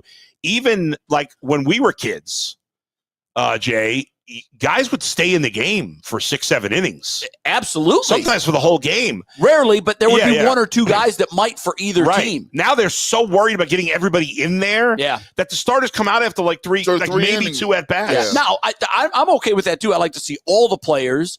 I want to see the best players for a period of time. Yeah.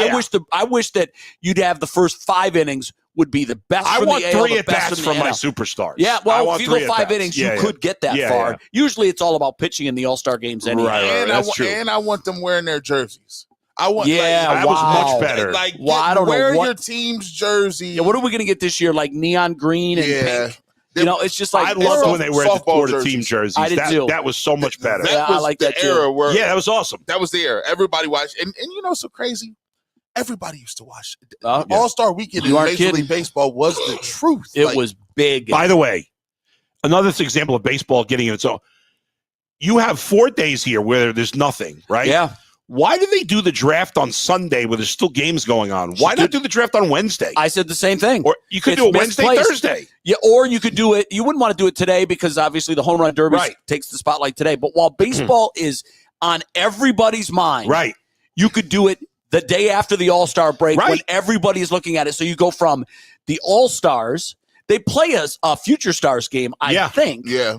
And then you go, okay, so here's the next Future Stars. Right. Wednesday, Thursday should have been the draft. I don't understand that. And you know what? You could even do it at the site of the All-Star game and make it a 4-day extravaganza. Have the kids there, yes, it'd be perfect. That would be awesome. They market themselves worse than all 3. They're so stupid. They miss so many of these opportunities. And it could have been an opportunity, and your young players could meet all the All-Stars. Like, that would be a cool interaction. Put them all on the field for home run derby. Yeah. And just all the interactions to see, like, the next great thing. Yeah. Who's a high school kid out of Kansas, stand there and talk to Judge. That'd be like, that visual really becomes impactful if 10 years down the road he becomes the next Aaron Judge and say, remember when they met on the the field at the All-Star game? Marketing, they don't get it. Little League World Series, it's massive. They put it on TV, so people will watch people play. Softball is massive, and for Kool-Aid drinkers like myself, I'm always looking to hype up a young dude that has done nothing. Right, sure.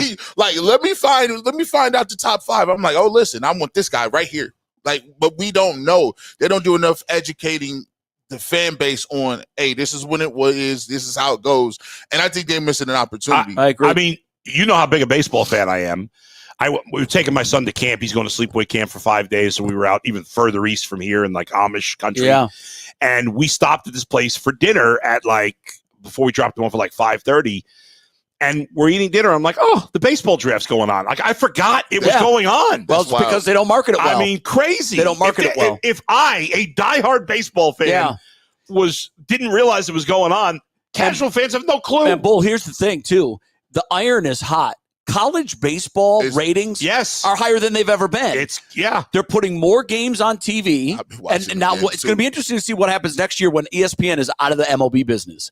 If they're smart, they're going to just go all in on college baseball, and they'll have a big game every single night on one. And and what you're seeing is guys get from college baseball to the big leagues quicker. Mm-hmm. And so now like Jack Caglione of the Royals, and he's struggling. Ooh, but 140. People knew his name. Yeah. Because he just played college ball. Yeah. And I get it. He's struggling. A lot of the rookies are struggling.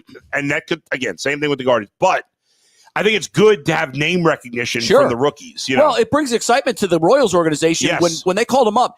Now, obviously, he was a top 5 draft pick. Yeah. Everybody knew who he was, but everybody knew who he was because college baseball has a bigger presence today 100%. than it did even 5 years ago. Yes. So, Major League Baseball, please get your marketing organization in shape because it's horrible right now. One last thing before we pivot to LeBron James. Shohei Ohtani actually announced that he won't pitch in the All-Star game. Oh, he's going to play, though. He will be the National League's designated hitter good. Tuesday in Atlanta. Okay, I had heard he would opted out. Yeah, I'm looking at an article on MLB.com that was posted yesterday. Okay, good. And I need him to have 4 at-bats. 5. No chance. Like, no, not today. Oh, come on, he's a DH. That's true. You should let him know. Like, give him 3. Shohei Ohtani is batting 3 times. By the way, that's the one moment fans want to watch. Yeah. They want to see Ohtani bat on the big stage. Period. Big facts. All right, listen, real quick. Let me just mention one thing real quick. I think Jay will get a kick out of this. You know how I mentioned a little bit ago that the Cubs bullpen has been surprisingly good? Yeah. You know who one of those guys who's been absolutely lights out in the Cubs bullpen? No. Drew Pomeranz. Oh, I've seen that. Listen, here's how long it's been since I heard that name. Pomeranz. When I saw a box score Pomeranz, and I'm like, that can't be Drew Pomeranz. Yeah. And I went and clicked, and his face came up on his stats, and I'm like, oh my God, this guy's got a career resurgence. He hadn't pitched in like a couple of years. I know. I thought he was done and gone. He's given up a run in 1 appearance this season. That's amazing. Unbelievable. I ain't heard his name since Jeff Shamarja. Yeah, Jeff, there you go. Go ahead, Earl. Sorry. All right, man, we got 30 more minutes left of the Ultimate Cleveland Sports Show, man. Shout out to everybody that is watching us right now. Make sure you smash the like button. Make sure you subscribe to the Ultimate Cleveland Sports Show. Catch us on all our socials, man. We on Instagram, we on TikTok, we're on X. Again, subscribe to the Ultimate Cleveland Sports Show. Make sure you sign up for overtime. We've been having some fire overtime content. I cooked some spaghetti. We ate it. It was pretty good. Yeah. We're on TikTok? Yeah, we're on TikTok. We everywhere. Yes. We everywhere. UCSS is everywhere, all over the world. So all over the world. What's that? Yeah. Luke Becker runs the TikTok. I didn't even know we're on great TikTok. job, by the way. Hey, shout out to You lost a lot of weight. How much weight have you lost? He doesn't know. Good, Anthony. You lost a lot of weight, bro. You look good. Subscribe to the Ultimate Cleveland Sports Show on YouTube. JG Bull coming up next or now on the Ultimate Cleveland Sports Show. There were some rumors that surfaced over the weekend that the Cleveland Cavaliers was one of 4 teams that checked in on a possible trade of LeBron James. Now, we don't know how accurate that is, but hypothetically, let's say if the rumors is true, would you make the trade? And then the flip side of this, if he's bought out, you bringing him back to Cleveland, how would that look like? Who's involved in the trade? You tell me. Oh, okay. So I don't care who's involved in the trade. Bring him back. Run it back. So hold on. So hold on. Does that mean you don't care if it's Evan Mobley included? You had to do that. Yeah. See, listen, I had to pay back. Austin Here's Carr hit you with that. Here's my off touch, off limits guys. All right. Donovan Mitchell, Evan Mobley. Everybody else, who you want? Okay. Who you want? I don't even know that the Cavs could trade for him based on the cap. I don't even know if that's possible. I don't think it is. I mean, they'd have to pay the tax. But Dan Gilbert did a weird thing 2 weeks ago. Yeah. When he sold 15% of his interest in the Cavs, he might have just said, "Okay, this is my piggy bank to pay my tax. Let's make a run." I don't know how all the cap works and all this stuff, and I don't even know if it's possible to trade for LeBron. But I'll say this: if you're one of those people that's like, I want to win without LeBron, no, you're an idiot. Yep, I don't care. I mean, come on. When they get their ring, it won't say NBA champs. Asterisk with LeBron. Yeah, right. I don't care. I always compare. He's still one of the 10 best players in the league. Do you think if we have a second parade, people are going to go, this is cool, but it would have been a lot better if we did it without LeBron? Some people is crazy. Some people are crazy. Like when you look at it, like we used to do this exercise in school about how much money you make over your lifetime, and you look up and you say, man, I got $2 million I made in my lifetime of my entire life working for all these odds and end jobs. No one looks at themselves when they're 67, 68 and say, man, I'm so glad I worked for that. I would have rather my father gave that to me. I would have rather, I want to be a trust fund baby. Yeah. I don't want to work for what I got. Matter of fact, if I hit the lottery, great. I'm going to take that. No one cares how you got it as long as you get it. Tim said it. He's like, listen, they want to win a ring. Like, I was glad he was so definitive with that answer. I like by the that. way. I like that. I do too. Because Jason has said, every time this comes up, Jason has said, no, Dan wants one without LeBron. Okay, ask Dan this. Would you rather try and fail and not win one without LeBron? Or would you rather roll the dice and try to win another with LeBron? Smart money says, roll the dice. Bring him back. Bull, he's still one of the best players in the league. It's crazy. As I get older and you start to see there's little things that tell you about your mortality. You look around, sometimes you may lose a friend. You know, your father gets older. You look at your niece. Another Brown season clicks away and you don't have anything to show for it. So your niece comes into the room. You're like, bro, I remember you was a baby this small and now you're grown. Like, this is messed up. My thing is, bro, I got to win at all costs, man. And you ain't got no time. If you Dan Gilbert, I'm with you. Around, you like, man, I didn't have some health issues and you know, look, I'd have been a great businessman. I took my company public. It's only so many vacations you can get to. It's only so many bags your wife can have. It's only so many cars you could drive. What you truly remember when you get older is the times you had with really good friends and you did things and you won at the highest level. Nothing like winning. Nothing. There is nothing like winning. And as great as winning is, on the scale of greatness, I always say this: I hate losing more than I love winning. Yeah. And to me, winning it all is all the way over here on the end of the spectrum. But when you lose in the way that Cavs have lost, it actually exceeds how it's harder to lose that way than sometimes it is to celebrate a victory. Just win. And look, can you imagine the vibe in Cleveland today if the news broke that LeBron was coming back to end his career here? The city would be on fire, guys. It would go bananas.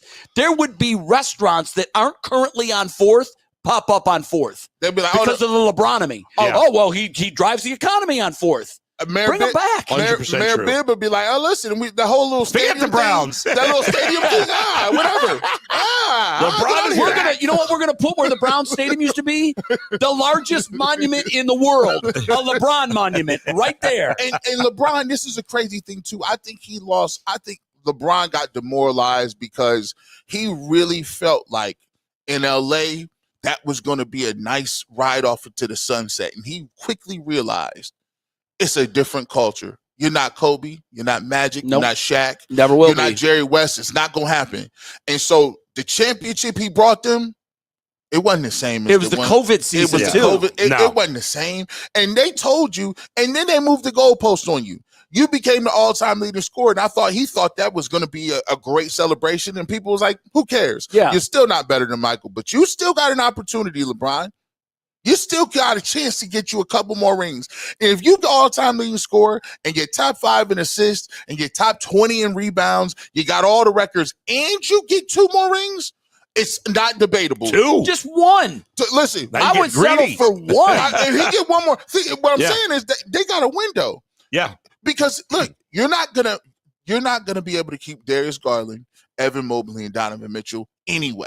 That's the thing that ain't nobody saying out loud. Mitchell's contract is he got 2 more years. 2 more. Two more. They got 2 years to 2 years. do it. I agree. Yeah. You got 2 years. And if you bring him back for a 2-year deal, Come on, man. The question is, would he sign for minimum money? He's a billionaire now. I mean, to me, But you guys are always yelling at me to take every dollar. I know, no, but at some point, Bull, and I love your point about he'll never be king of LA. Never. No.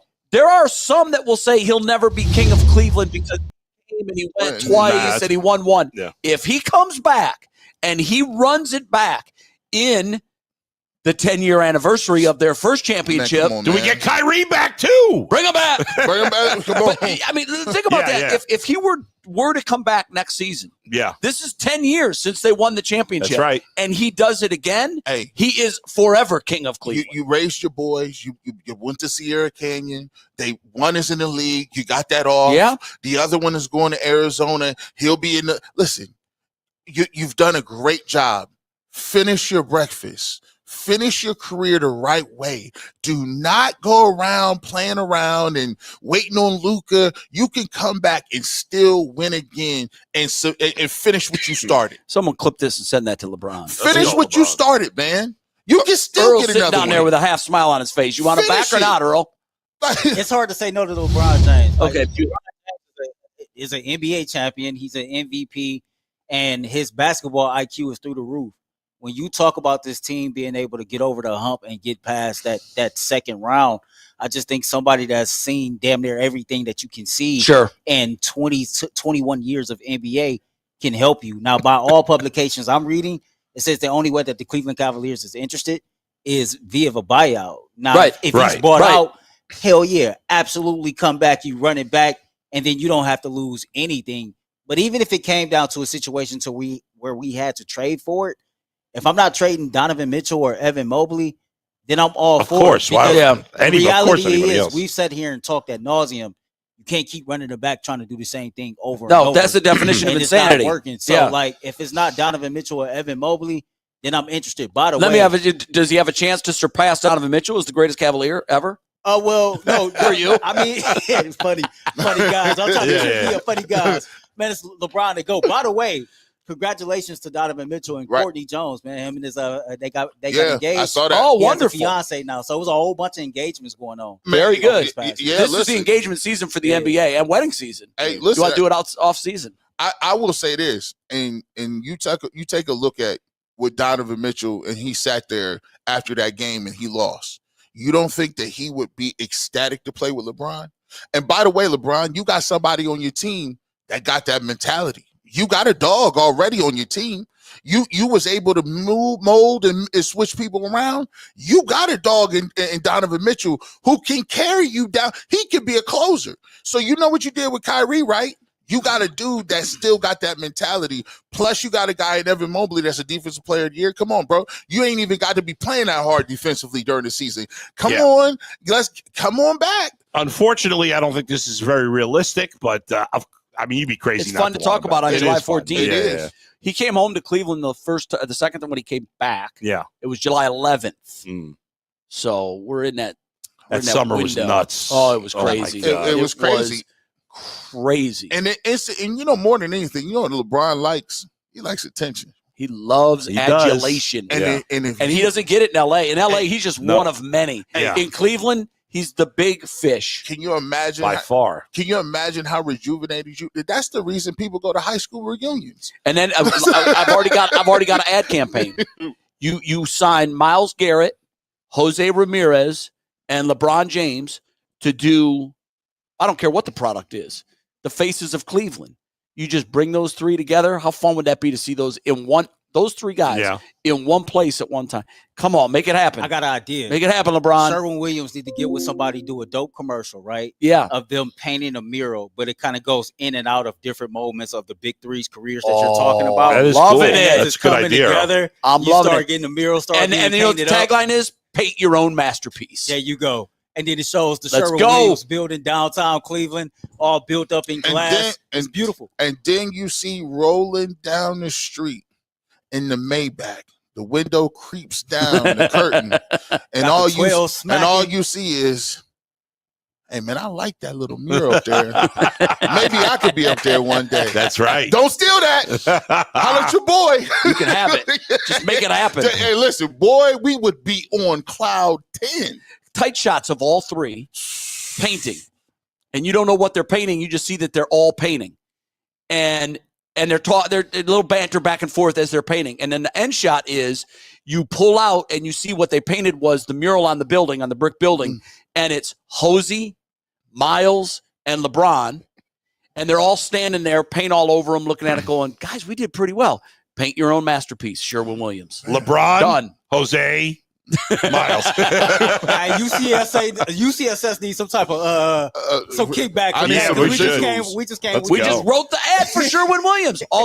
Someone's got to make it happen. Someone's got to bring LeBron James home. All right, so listen, man, we only got a couple minutes left. We got a couple of super chats, but I do want to get back to a conversation that we had before Austin Carr came in. Just to wrap it up, we can do that for about 10 minutes. Again, don't forget to subscribe to the Ultimate Cleveland Sports Show. Make sure you check all the spinoff shows, the Ultimate Cavs Show, Ultimate Guardian Show, the Ultimate Wild Show, and of course the Ultimate 216 Show as well. You might as well check that out if you're there.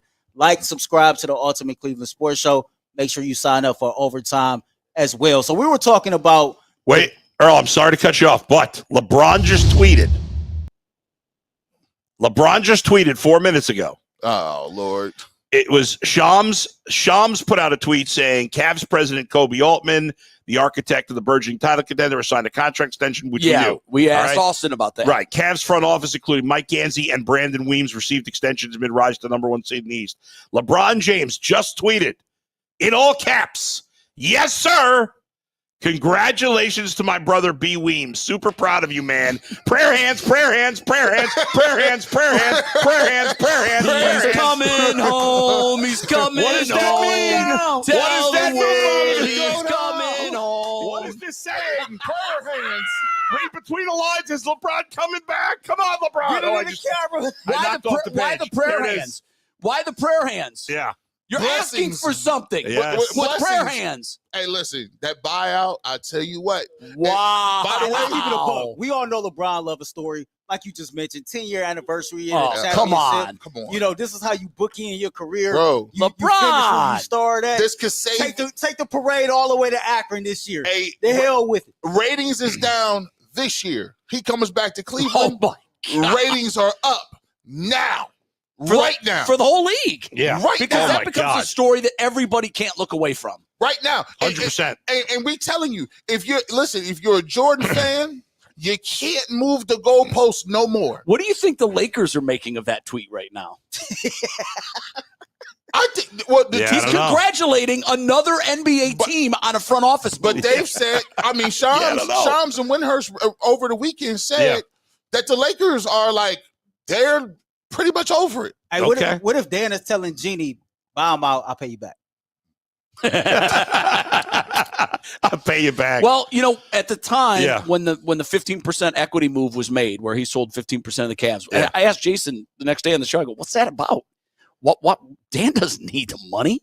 What is he doing? Why would you give up equity? And I didn't think of it on the show. We talked about what it could be. Mhm. And it hit me the next day. I said, man, these NBA owners are selling their team because it's not a financially viable business anymore. It's not something you're constantly going to be in a state of rebuild. Even when you get to the top, like the Celtics, you're constantly thinking, well, next year we're tearing it down. To me, he might have looked at this because Dan's a brilliant man. Dan might have looked at this and said, you know what? I'm going to sell 15% of my team and use that money as the piggy bank to pay the second tier tax, Man, which look. is incredibly punitive. Yeah. But I mean, who knows what's going on right now? To me, I always like to strike when I smell blood in the water. Right now, the East is low. Right now, all the stars is hurting the East. You get LeBron, you could be on coast mode. You on coast mode, and all you got to do, now listen. I said SGA was a grocery store. He did. He became the biggest grocery store in the game. Yeah. He's Walmart. But let me tell you something. You get the Cavs with LeBron James back here and Evan Mobley and still some of the other pieces and parts of DeAndre Jordan. You already got Dancing Lonzo Ball. Listen, it's looking real nice if you can get it done. I could even argue at this stage of his career, at least for the first month or so that Darius Garland is out, LeBron James might be your starting point guard. Man. That's not far-fetched. Well, you know, I was just going back watching some old interviews, and he did an interview shortly after he was drafted. And it was Magic Johnson and Charles Barkley, part of the TNT crew. Yeah, he said he saw himself as a point. Saw himself as a point guard. He's because always of been a point forward. Yeah. And you just think at this phase of his career, especially on this team, you're not option one or option two, even being LeBron. And if LeBron is your third option and your lead guard, that's your lead facilitator, I think it does numbers to unlock Evan Mobley. Yeah. You got somebody that can see the floor clearly. And you just took yourself from an undersized backcourt to an oversized backcourt. Now your backcourt is Spider and LeBron James, and that's nasty. I don't think LeBron James is option number 3 in the playoffs. Oh, no, in the playoffs. We're not talking No, playoffs. We're talking as we get through the regular season. And I see what you're doing. Like, he wouldn't have to be. It's not like LeBron was always option number 1 because he had to be. Yeah. If you had a roster that looked like that, he doesn't need to be option 1 until there's 4 minutes left to go in the game. Right, and then the LeBron freight train takes over, and you can't stop him. This is crazy. In and this is just as early as 4 years ago, he led the league in assists with 10.2 assists. That's insane. I got another update, guys. This from our parent company. I guess the parent company is Tegna, but from WKYC.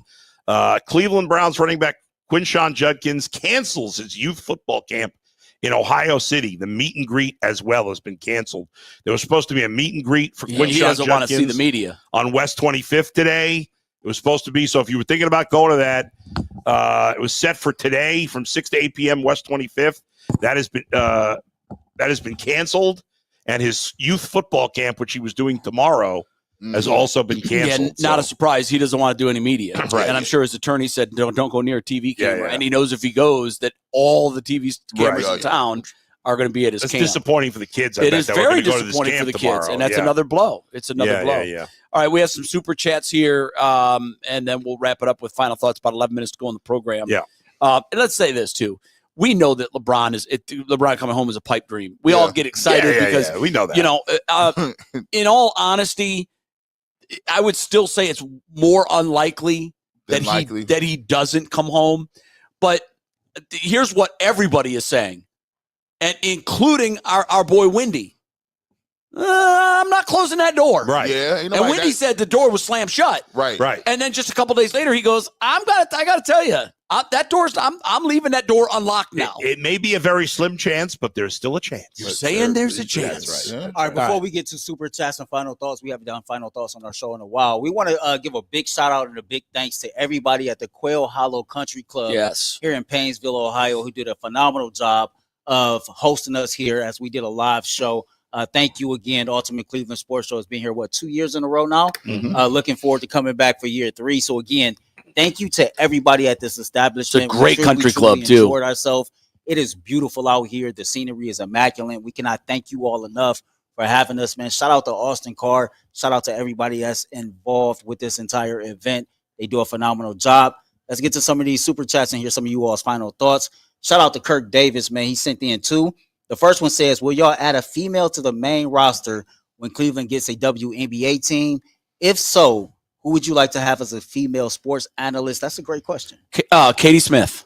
Okay, Katie Smith. Katie Smith was a phenomenal Ohio State basketball player. She may be the best female basketball player in Ohio State history. Yeah. Played in the league for a number of years, had a very successful career, knows the game, would be wonderful as an analyst. The WNBA. That's a very difficult question. And if I'm not mistaken, Katie Smith played for the Rockers. Yes, she did. What is she doing not for her now? entire career. Not sure.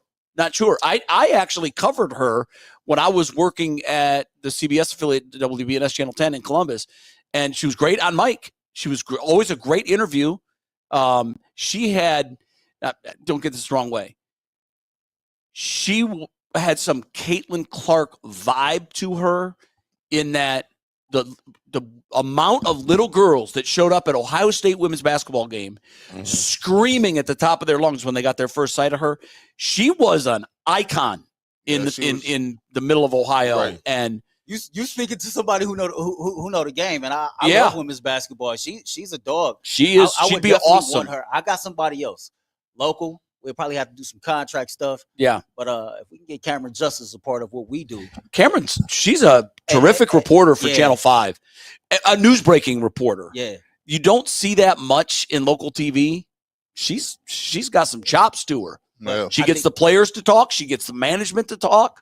I'm trying to speak a couple things into existence. Yeah. Now the big hurdle to that, I would imagine, would be the fact that Channel 5 and Channel 3 again are, it would be that. But I got a couple things in mind here. I want to sign Caitlin Clark and I want to sign Naz Hillman that summer that we come back. Yes, you know I was going there. We need Naz Hillman back here in Cleveland to dominate as a Cleveland Rocker. We need Caitlin Clark here, and then hopefully we can draft Shaq's daughter, to be our point guard. You want a pony for Christmas too? I was wondering, if I could get that on the list. That was wild. I was sitting there thinking we don't know that they're going to be the Rockers, do we? No, but we were trying to speak it into existence. You got something real quick before I get to the next one? Steve Becker said Katie Smith is an assistant on the Ohio State women's basketball team. Boom. See? Yeah. Right. There you go. She's a very good talker. Kirk Davis also says, hell, we'll take your son, Bronny also. So he says he want Brian back and he want Bronny. Yeah, okay. We'll take Bronny. Bring him in. Bring him in. Showing out in the summer league. And then finally, Reggie. You can take Imani Bates' place. Reggie Glover says, the question becomes, can James and Mitchell coexist? What you mean? Yes, they can. Well, no, that's a fair question. Yeah. Whenever you take two superstars, You get superstar. Now, the one thing I'll say is I don't think Donovan Mitchell has a superstar ego. Nope. So I would think I would be more inclined to say it would work, but it's a fair question. It is. When you're bringing two mega stars together, they thought that about Shaq and Kobe. Can they? And you know what? They won, but they had some problems. But we take it. I'll take the problems. Give me the drama.